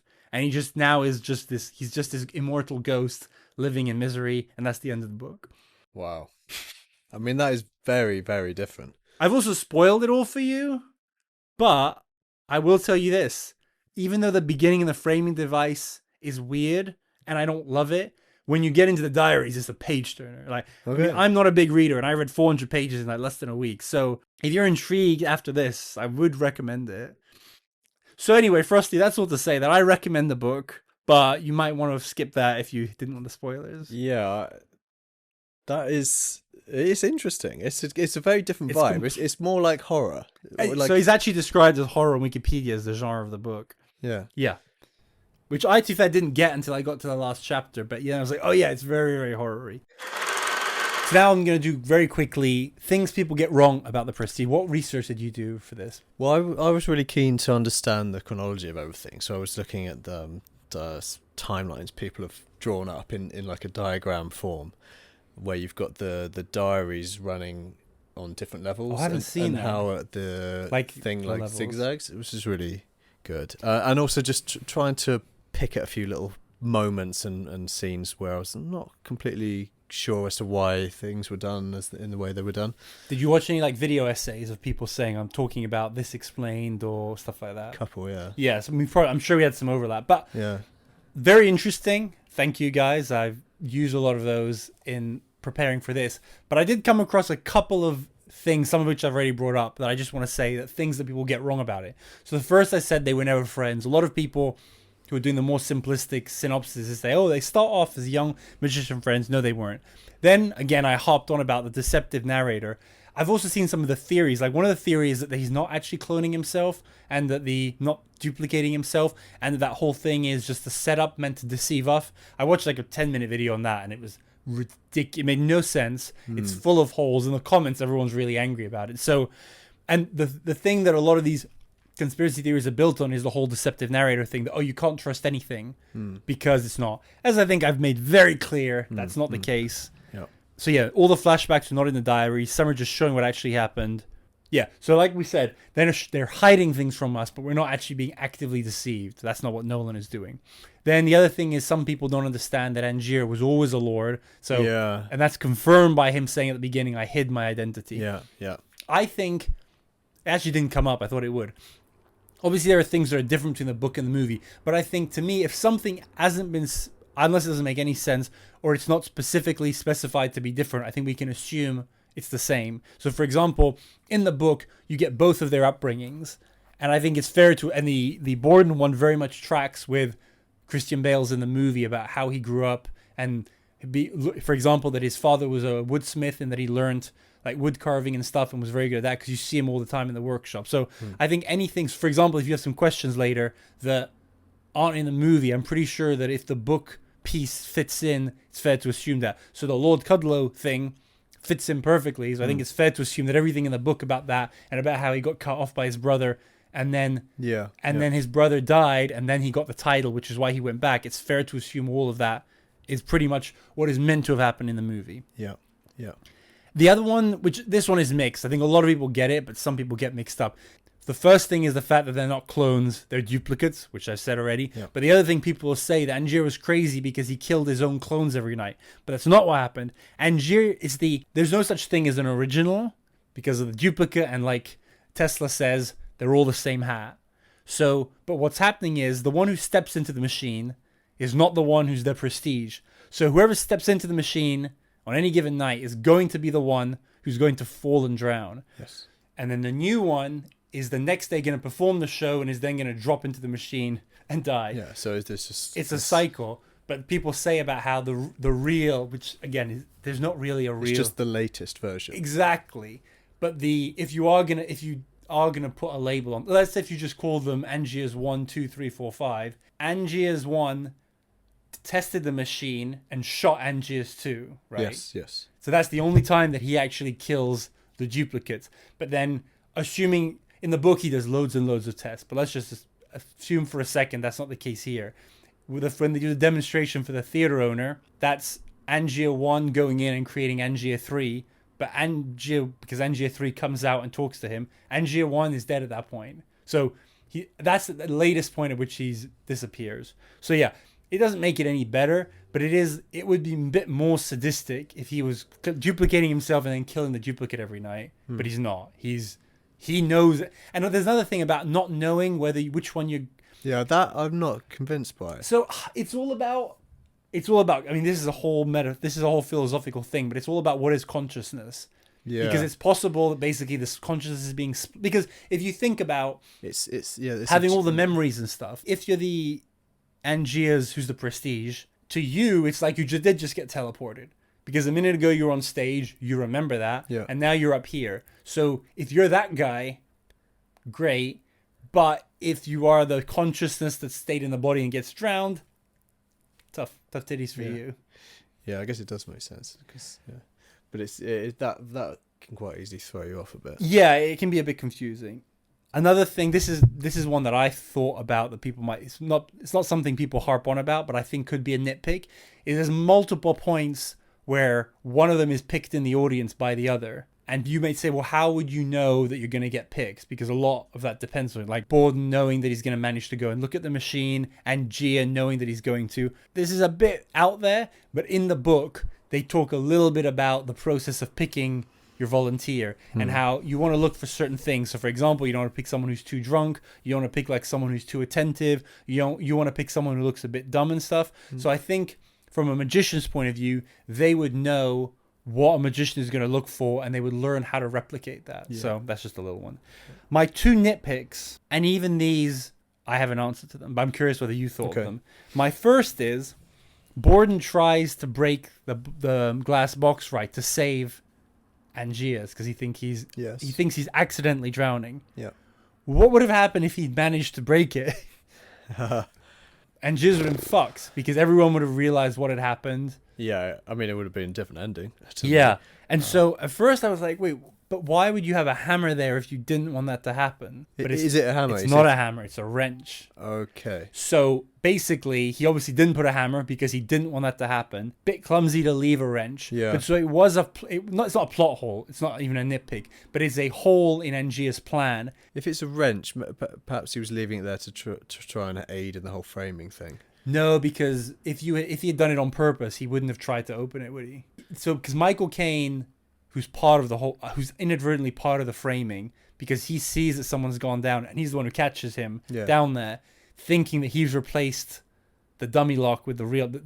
Borden has replaced the dummy lock with the real lock. I'm sure he argued in his defense, if he was trying to murder him, why would he have tried to smash it open? Yeah. So I think it's just that he probably just went for whatever he could. Maybe you could argue that Angier knew that the wrench wasn't strong enough, because even with the axe with Julia, it's an axe they used for her. Yeah. They didn't do it quick enough, so maybe he knew the wrench wouldn't be enough or whatever. But yeah, I did think that would put a spanner in the works. And then the other one, this is a bigger one. I have a slight explanation, but it's normally the trick goes into the machine, disappears, duplicate appears in the back of the theater, leave a few seconds. You see the way it goes normally when Borden goes to watch it. There's like a few seconds of, and then the light goes and he says, "Ladies and gentlemen," and he does his ending thing. Yeah. How did he know on the night that Borden had gone in not to reappear? Obviously he got duplicated because he's the Lord Kudlow guy. Yeah. But that guy knew to not appear in front of the audience, because obviously if he had appeared, then again, you've got a body that you're not disposing of because the police are involved, and you've got the duplicate. So do you have an answer for that one? No, I don't.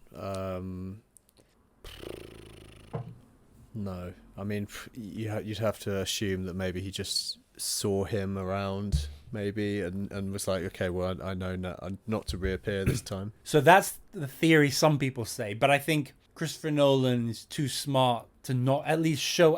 I went through both the beginning and the end scene over and over. Just all I would have needed is a shot of Hugh Jackman looking behind his shoulder or something. Yeah. But it's actually quite the opposite. Every time you see Christian Bale on the stage looking around, Hugh Jackman is looking straight ahead, back completely turned. So there is no hint. That's an explanation, but it's not. There is no hint that Angier knew that he was on stage and hence was going to do it. Only explanation that is shown in the movie, so I think this is the one Nolan would say if you asked him for it, is when Borden sees Angier, he starts screaming.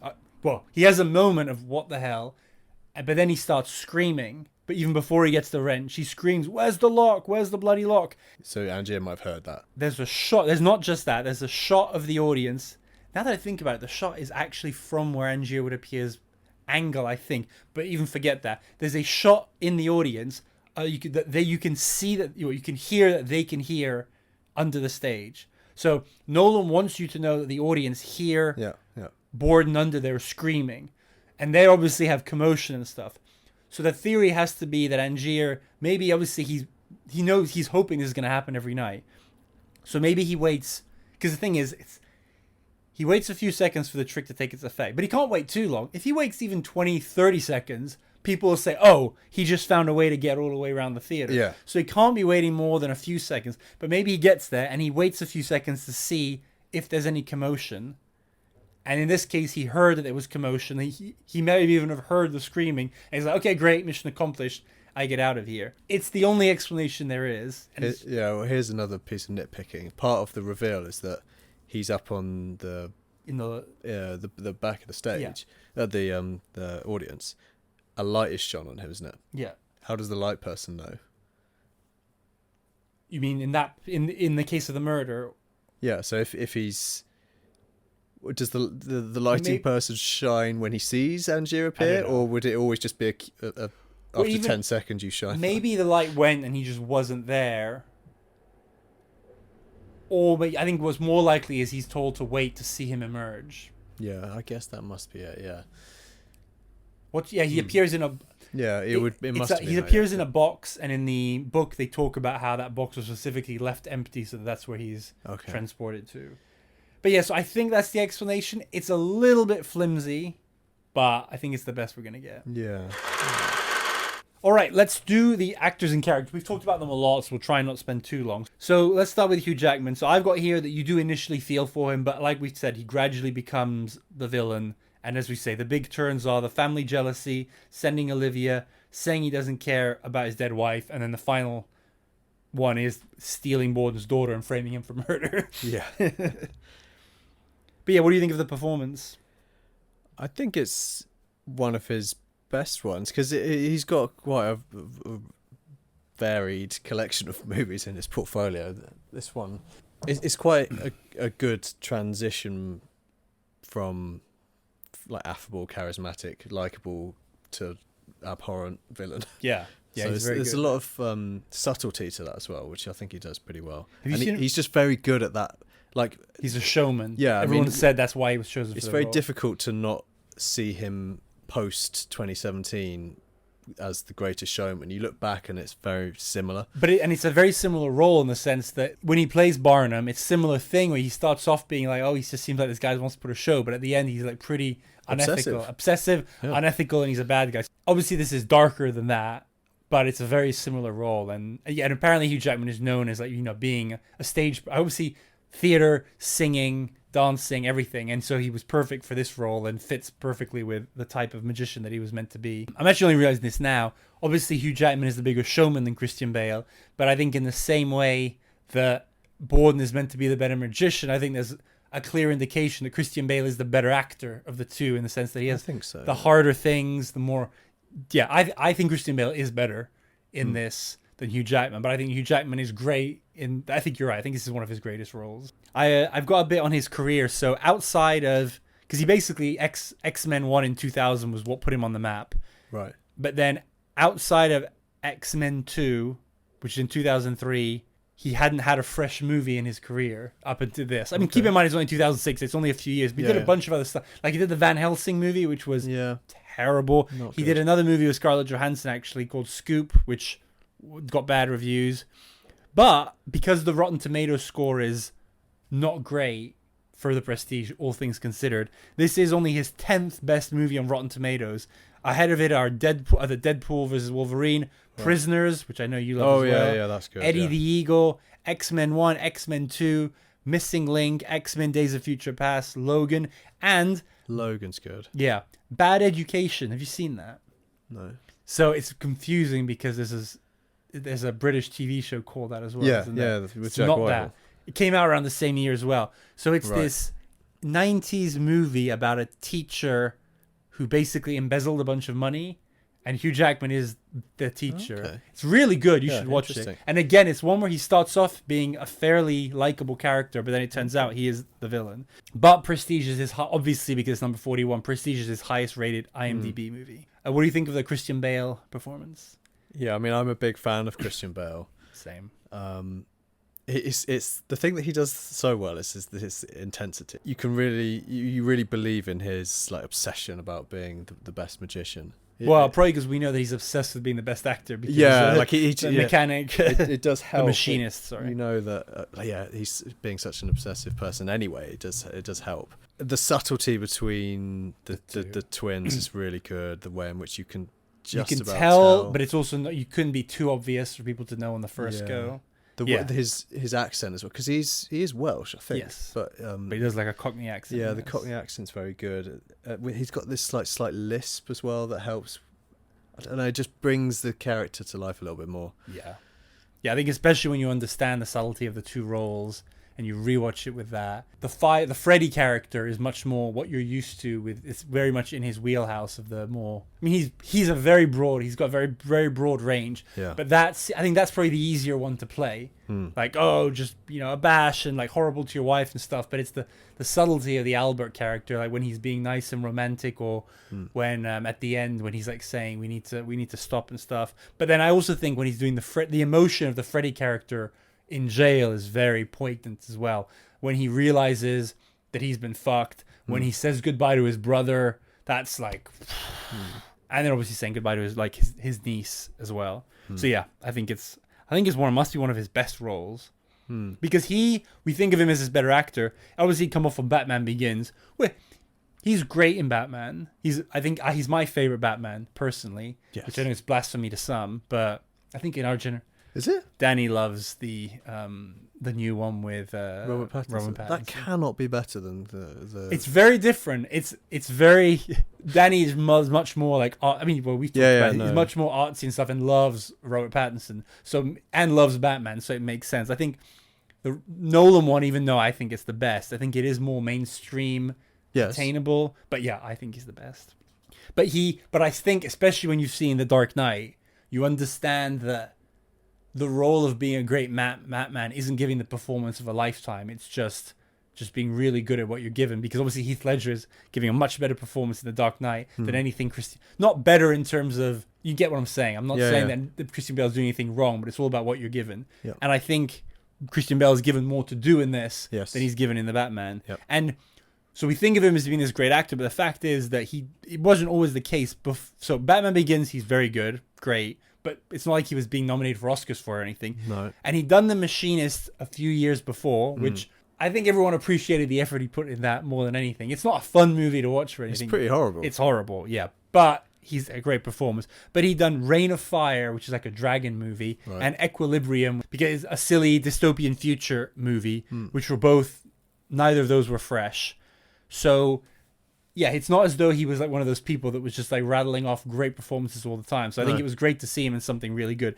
It is only his 13th best rated Rotten Tomatoes movies, obviously because he's been in All the Dark Knights. And well, yeah, Dark Knights. Obviously, he started off really strong as a kid with Empire of the Sun. Then he had American Psycho.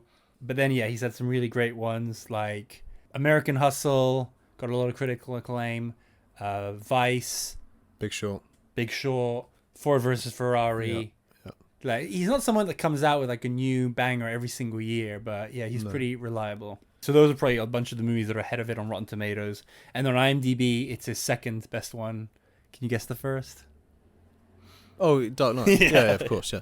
Oh yeah, this is, I don't know if you saw this in any of your research. So their initials are AB for Alfred Borden and Robert Angier for Robert Angier, which makes out Abra, as in abracadabra. Oh, that's lovely. I love that. Michael Caine, just well, classic. He's him. an ever-present cornerstone.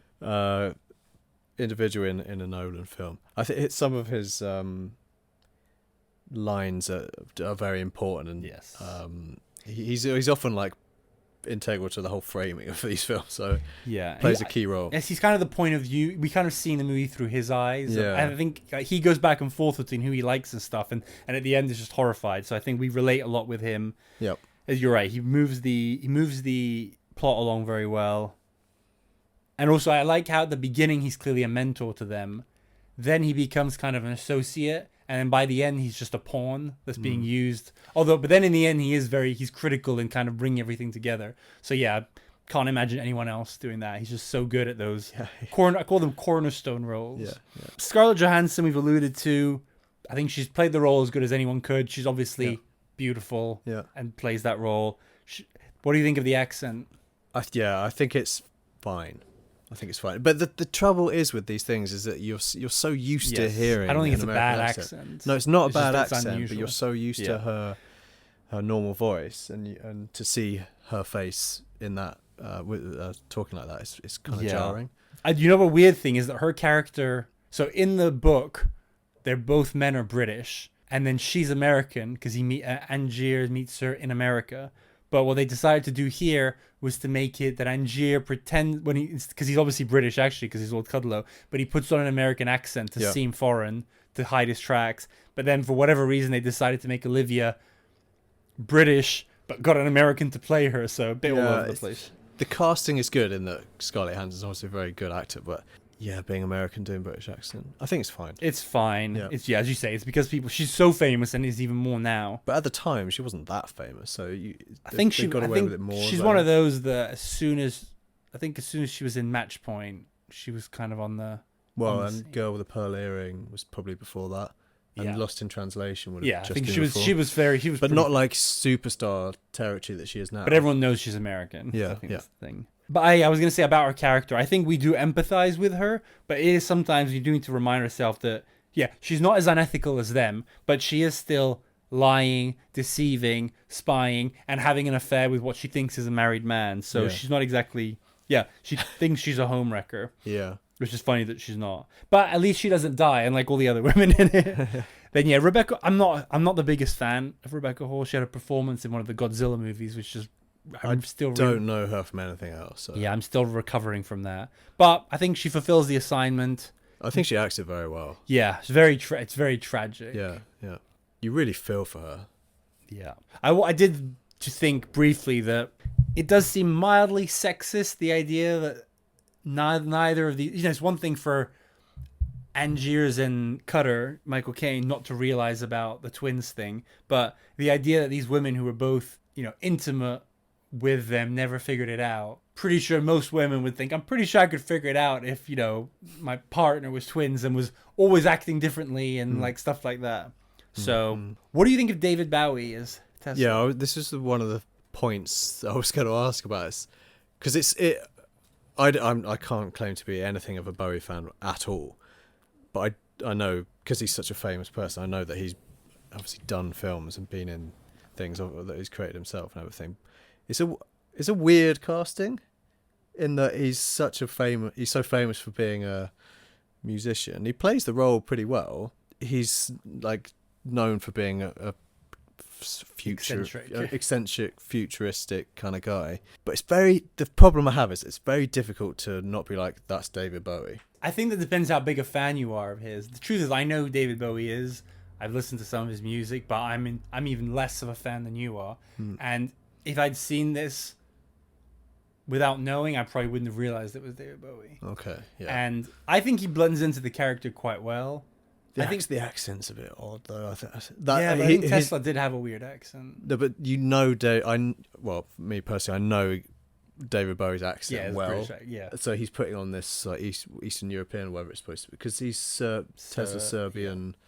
It's not the best accent, I don't think. Yeah, but overall, I think it's an important role, and I think it's cool that Nolan, because apparently, so the story goes that cool. He wanted it to be David Bowie. Yeah. He said no one else. David Bowie said no, and Nolan flew in person and basically asked him to do it, and within a few minutes, David Bowie said yes. A lot of people say they love it, and it's absolute genius and brilliant. The writer, Christopher Priest, slates it, said this is awful, there's a terrible performance, terrible casting everywhere. I think in the end it kind of falls somewhere in the middle. Yep. I think it's not bad. I think it's good. I think it's more on the good than bad, definitely. But I don't think it's like makes the movie or anything. No, it feels to me like something of a indulgent casting, and maybe a missed opportunity for someone to do it better. I don't know. I think he brings everything, because there's a complexity to Tesla character, because I think he's very high on his own horse with his warnings and stuff. We haven't even talked about this. The whole Angier's Borden thing is such a parallel between Edison and Tesla. Yeah. So that's a very obvious thing that's being alluded to. But these two guys this is on the theme of obsession. These two, Edison and Tesla, were real people that were driven, to insanity pretty much by their obsession in terms of the things they did and what happened to them. So that's interesting. But I think you do get that from the performance, that he is this very smart, very wise guy, but who's also a little bit full of shit. He does con Angiers into basically paying for this machine and stuff, and like deceiving him and stuff. So he is conning him as well, as is Ali, his Andy Serkis, and he's obviously warning him about stuff that he's also doing himself. Like, he's completely driven by his obsession. So there's a hypocrisy, and I do think the performance kind of has this, ooh, I'm mysterious and wise, but I'm also a little full of shit. Yeah, he's my least favorite performance. Okay, not least favorite character. No, I get but it. Least favorite. I find it a bit flat. Fair. It's kind of one paced. No, he definitely is that. But I get you. What do you think of Andy Serkis then next to him? Much better. Yeah, much better. I think it's like David Bowie is like the face of the operation with them, and Andy Serkis is supposed to be what they actually are. Like, he's a lot sleazier but funnier and warmer. There's more to his character. But I think the idea is the two of them are being supposed to be two sides, ironically, two sides of the same coin, because they are both working for the same purposes of getting money to finance their research, and they just do it in Tesla is the mysterious guy that's really hard to see, whereas Ali's the one who'll literally come and greet you outside with a shotgun. Yeah. But yeah, I think they serve their purpose in the movie. Yeah. And they work well. It's quite a together. good duo. Yes. Yeah. So for quotes, I think we've talked enough about the script and how they took the book and they adapted it, and then how the storytelling and how it's complicated, but it works. So it's just great work by them. I've got my favorite lines. Have you got a list of those? I do. I think that it's worth just starting with the ones that are probably the most famous to get those out of the way. Like, are you watching closely is one that's used multiple times and at critical points in the film. You don't really want to work it out. You want to be fooled, I think, is basically Nolan directly talking to the viewer. We've already talked about I don't care about my wife, I care about his secret. That's the point where you're just like, geez, man, you're taking this too far. The whole quote, I'm not going to read the whole thing out, but the point where at the beginning of the film they're running through the explanation of the three stages ending in the prestige. That's just a perfect way to enter into the film. It's a lovely setup. There's a couple of good Michael Caine ones, one of which is it's almost parodying himself, because it comes a little bit close to one of his famous lines from The Italian Job, where he says, "You're going to have to find yourself a bloody good double." It almost sounds as if he's saying, "Blow the bloody doors off." It's the B's and the D's in the sentence. And the one that I like that probably doesn't get picked up too much is And then my last one is, which I think is Tesla, is nothing is impossible. What you want is simply expensive. Yeah, that's a good one. So I've got a few of those. So I'll start with your first couple that were about, I think it's about the magic. And I think you can group these into magic versus science, and then magic versus the movies, like all of that. So obviously those are more on the magic, but the one I have is, this wasn't built by a magician. This was built by a wizard, a man who can actually do what magicians pretend to do. Because there is it is a big theme about the fact that in that time they were using science to do magic, and people were a bit scared sometimes of science, but they were more comfortable with magic. And then there was obviously a lot happening. So the movie takes place pretty much it starts in the 1890s and ends in the early 1900s. Yeah. That's when the book is, and there's references to it there. So there were like crazy innovations that were happening. So yeah, there's a lot of allusions there, but between the border between the two, and back then. So those are the only ones I have for that. Yours are good as well. I'll start with the smaller ones, then get to the biggest one. There's a few that I think you can attribute to the theme of love. So this is actually a really love/tragedy is when Sarah says. So this is actually two quotes that go together in a horrendous way. Early on, she says, "It's not true today. I love being able to tell the difference. It makes the days that it's true mean something." And the thing is, she says that after being told, "I love you," when it's not true. But she takes it on the chin and actually finds a nice twist to it. So it's like, oh, okay, maybe this can work. And then about half the movie later, "You mean it today," which makes it so much harder when you don't. So on the day, the easy thing would have been, oh, you would have thought they would have flipped it and start out with, "You mean it today. It's so nice that." And then when things had gone to shit, she would say, "I know you don't mean it." But it's even more heartbreaking about the fact that it's you get what I mean. Yeah, yeah. And then when she says, "I can't live like this," and then which foreshadows her death, like that's all tragic. So the two main things are, so we talked about the cost of obsession. For this, I've got, "My passion is equal to the task." That's Angier saying it. I think he's saying it about deciphering the diary, but he's obviously true. That's a bigger comment on everything he does. Then "total devotion to your art," I think is used from the Chinese magician, and obviously all of them are going by that. And then at one point, I think it's Cutter that says, "Showmen, men who live by dressing up plain and sometimes brutal truths." So that is obviously a foreshadowing to plain truths were twin, brutal truths. I'm murdering my duplicate every single night. No one cares about the man in the box, the man who disappears. This is just central to Angier's philosophy. And again, you need to hear that and have his bad experience with Root to sort of explain, not justify, but explain why he did what he did. And it's that. And again, it's both, no one cares about the man with the box, so I don't want to be the man in the box. But he's also saying, no one cares about all these dead bodies I've got, because, and that's true, no one does care, including himself. Yeah. And then, so again, cost of obsession, I don't care about my wife, I care about a secret. That's just, as you say, going off the deep end. Oh, this one, I can't believe we didn't talk about this one. So early when Julia dies, to try and make Angiers feel better about the drowning, he says about the sailor story, about how a sailor once died for 5 minutes and told me that it's like going home. Yeah. And again, key, great dialogue, great writing, important thing, because obviously then when he decides to, people say this is why he chose the box to drown the duplicates, but I can't think of a better way to do it with a trapdoor. Like, you would have to do, like, it's not as though you could catch them in a cage and then shoot them or something like that. I think it is the perfect fix for that trick. But obviously he did it thinking that it was a humane way to kill his duplicates. And then at the end, when he says to him, "You know how I said that it was like going home? I was lying. The man said that it was absolute agony." And you do see the look on Angier's face when he said that, like, oh, whoopsie, but bit late for that. Grim. Then the abracadabra is very cool with the final words. And then, "It takes nothing to steal another man's work." Borden says it to Angier. And Angier says, "It takes everything." There's like dying voice. One of the final lines, Borden, when he's saying about everything Angier's done, he's like, "And you've done it all for nothing." So those are the obsession. And then the other one, which, again, I think this is more in the movie. And one of the essays I listened to was very much about how identity is one of the central themes of all Nolan movies. If you think about Memento, about who am I? If you think about Batman, anything from very much. Am I Batman or am I Bruce Wayne? And all those lines about when Rachel says it's not about who you are, it's about what you do, which obviously applies here. Then obviously with the Joker, the fact that the Joker has no real identity, all that matters is what he does, all of the Bane stuff.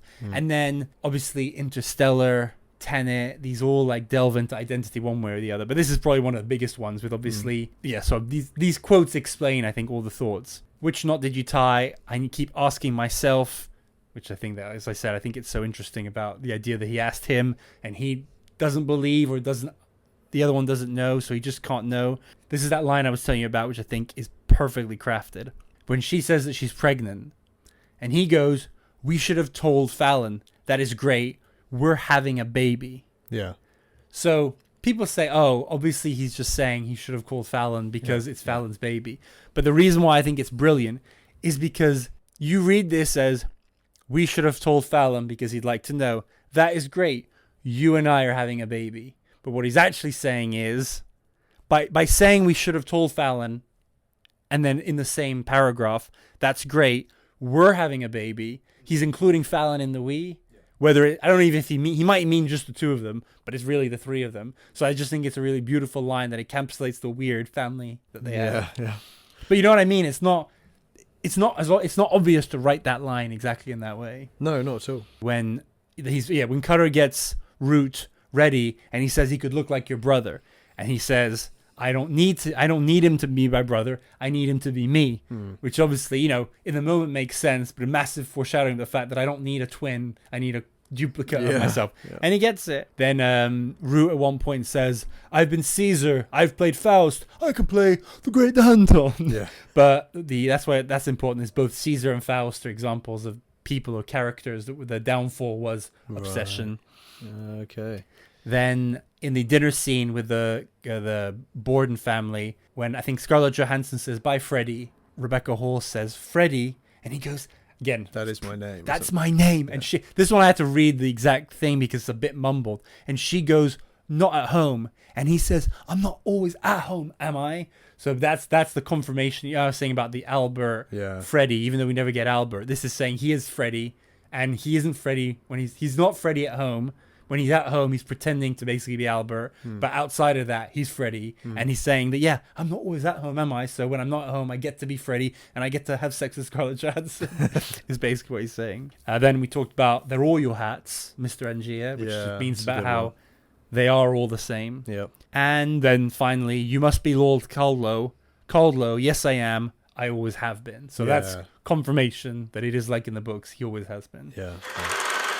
Production. So I'll start the fashion. Great costumes. Like we said, it is a period drama. It needs to look the part, but it's not overwhelming. It's not like you're spending too much time focusing on the sets and the costumes. Not really. You're transported into the world of the late 1800s of London. But you're not really watching it for that such. You don't. I think a good success here looks like not noticing it. Yes. So much. Yeah. And so I noticed that Angier, even in his first appearance when he's really young, even though he's meant to be a struggling actor, he's still wearing much nicer, flamboyant outfit than young Borden. And then his fashion is always like, he's obviously meant to be struggling financially sometimes, but never as bad as Borden. And he's always wearing much nicer clothes. I found Borden obviously looks poor a lot of the time, but even when he's, I think, at his peak in his career, so for example in the dinner scene, he's got very eccentric rich stuff, or like he's got the stupid goatee, he looks kind of ridiculous, but it's very much a poor man trying to look like a rich man, whereas I feel like Angiers actually looks like a real rich sophisticated man. Definitely. I think one thing I picked up on is just it's a small detail, but just in the way that their hair is, that's for me the way that they're separated by class and personality as well. Borden's hair is just so shit. Yeah, basically, like not looked after at all. Whereas Angier's a really nice it's hair. Always swept to one side and coiffured. And then Scarlett Johansson, they gave her, I saw an interview of the costume designer, they gave her like obviously very sexy, but very bright colors to be the assistant, which would make sense. Yeah. I'm sure it's based on reality because the whole point of the assistant is to get as much attention as possible. And then conversely, you've got Sarah that's very like dark tones, very traditional Victorian outfits, very like wife material versus mistress material. Then the music, I think it's great. It's perfect for setting the mood. It's not like it has a distinctive tune like Lord of the Rings or something like that. No. Maybe it does. I haven't noticed it, but I just think it's very good at setting the mood. And it's the same composer. This was interesting as Memento and Insomnia, which are similarly dark. So it's not Hans Zimmer, No, because Nolan often has Hans Zimmer as the composer. not for this. I think maybe he did for like Batman and stuff. But I think maybe he went in a different direction with this. I think I mentioned all the filming was done handheld, so it's very personal. Yeah. The colors, I've read some stuff, but I also noticed it. Like I think sometimes when you're in London, it does look a bit very like brown and a bit like it looks almost dusty and old. Like and I noticed the mansion at the end, which obviously is supposed to be this beautiful mansion. It doesn't look very appealing. It looks dusty is the best way, like almost like it's filmed through a slightly yellow lens.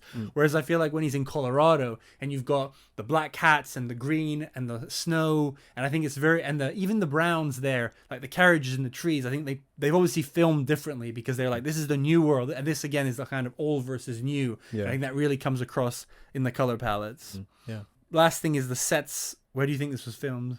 I haven't thought about that. I don't know. Somewhere. But do you think they filmed it like here in London? Like the UK. Yeah. So no, they filmed it all in the US. It seems like they mostly in LA. Apparently there are lots of theaters in LA still that they could make look old, and then they built a bunch of backlots and sound stages to look like Victorian England. But yeah, none of it was filmed here. Okay. I think they said only one purpose-built set was built. I think it's for the under the stage bit. So that means they built that from nowhere. But yeah, the rest. Okay. But yeah, so the behind the scenes, it is very cool how they managed to transform. They make it look like it's a whole city, but it's actually only one street corner. They made it look like Victorian England. Do you have any favorite shots?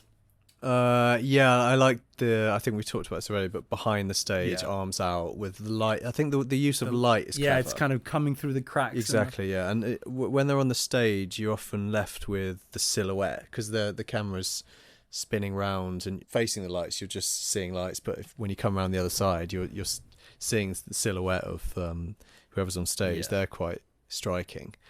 It's not necessarily a film I'm looking for. No, he doesn't have a million amazing shots.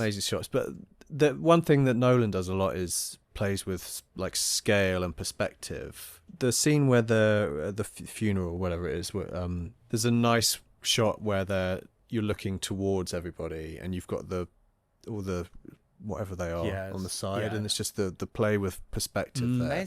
That is actually, even though it's a very sad point in the movie, it is a quite nicely shot scene. I think that's the one that stood out for me, because when you think of like something like Dunkirk, and you've got the scene where they've got all the soldiers on the beach, and he often tries as much as possible to film real stuff and not use CGI. So it's much more powerful, I think, when you see these things where shown at real life scale. And there's not a huge amount of that in this film, but there's little subtle shots that tell you that it's a Nolan film. Yeah, the only moments that aren't intimate are the shows where you do really feel like you're in the middle of the audience, and that feels like still not vast, but like you're in a theater. Yeah. But everything else is very close. Very close. You really get and again, the handheld camera must be there. You do get a lot of close-ups.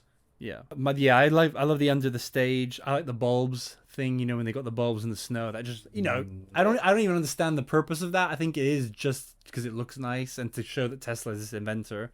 And then there's the final shot of the movie where it pulls back. Oh, that's the best and bit. Reveals. Yeah, that's the bit that stays with me the most. I saw this in another podcast. Did you know that it's a recreation of a shot they do earlier with the birds?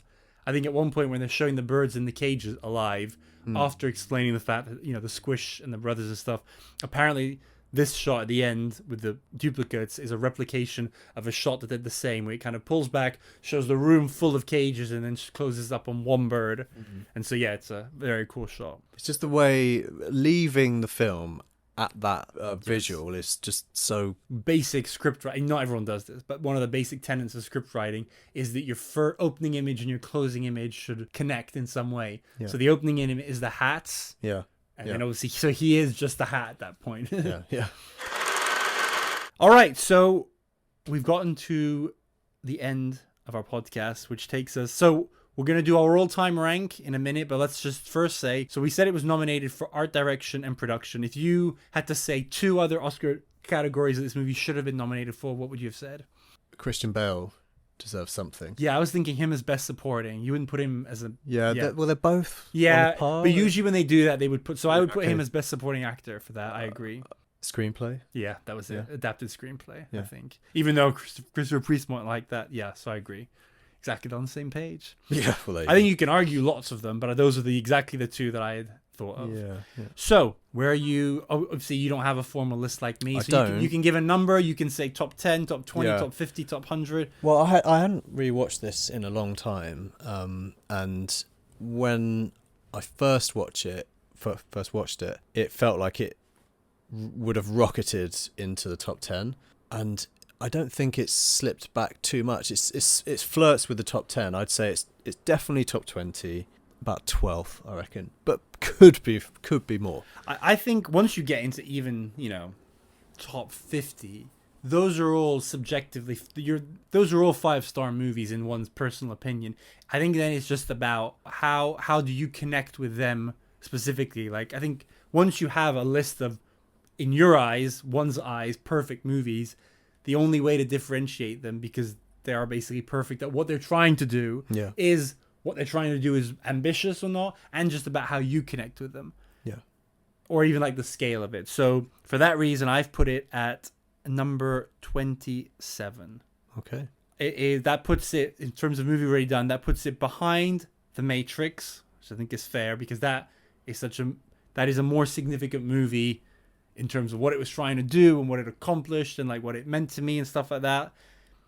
Casino is still ahead of it, but I'll be honest, I've had some reservations, especially having done the podcast about Casino. I'm gonna stick with that for now, but I do have more of a, like, Casino was more formative for me. Like, it's one of those that I watched it at certain times, whereas this one I watched back then, but as I say, I barely remembered. But I do think I think Casino is one that could drop down and Prestige is one that could almost go up. But I've realized that the only way to make this list, because every time I look at it, because I have a list, a working list, I'm like, the only way to do this for sure is to do this exercise for every single one, because you really discover a lot about how you feel about a movie from doing an absolute deep dive on it. Yeah. So because the other key one is this puts me at number 27, puts it ahead of Catch Me If You Can, which is one that I feel like I really it's still one of my top 100, but I feel like now that I know that it was all based on lies, it did kind of ruin it for me a little bit. Yeah. This is the perfect film to be saying this about. Film is about magic. Yeah. And you want to be lost. You want to be fooled. But I prefer having a movie like this that's based completely on fiction than you telling, like, if this was based on two magicians who had a rivalry, like there's a bunch of little references to real life, but there's no idea that these two guys are actually based on like a real two guys who had a feud. But if this was based on that and then they just added the duplicating thing as just like a twist, I think it would be and even if that would I'd have a different view on it. But anyway, the point is, I love this movie. I love that it's like complete fiction. I put it so behind The Matrix and Casino, but ahead of 10 Things I Hate About You, Catch Me If You Can, and Gone Girl, which are all episodes that are currently out on the channel, so make sure to check them out. So yeah, that's it. Number 27 for me. We'll see. Pretty high. Yeah, it's pretty high up. So Frosty, I want to thank you for being on the podcast for the third time. God knows what we'll be doing next time. Maybe The Two Towers, maybe another Nolan movie, who knows? Can't wait. But looking forward to it. And next time we'll be on a new set. Ooh.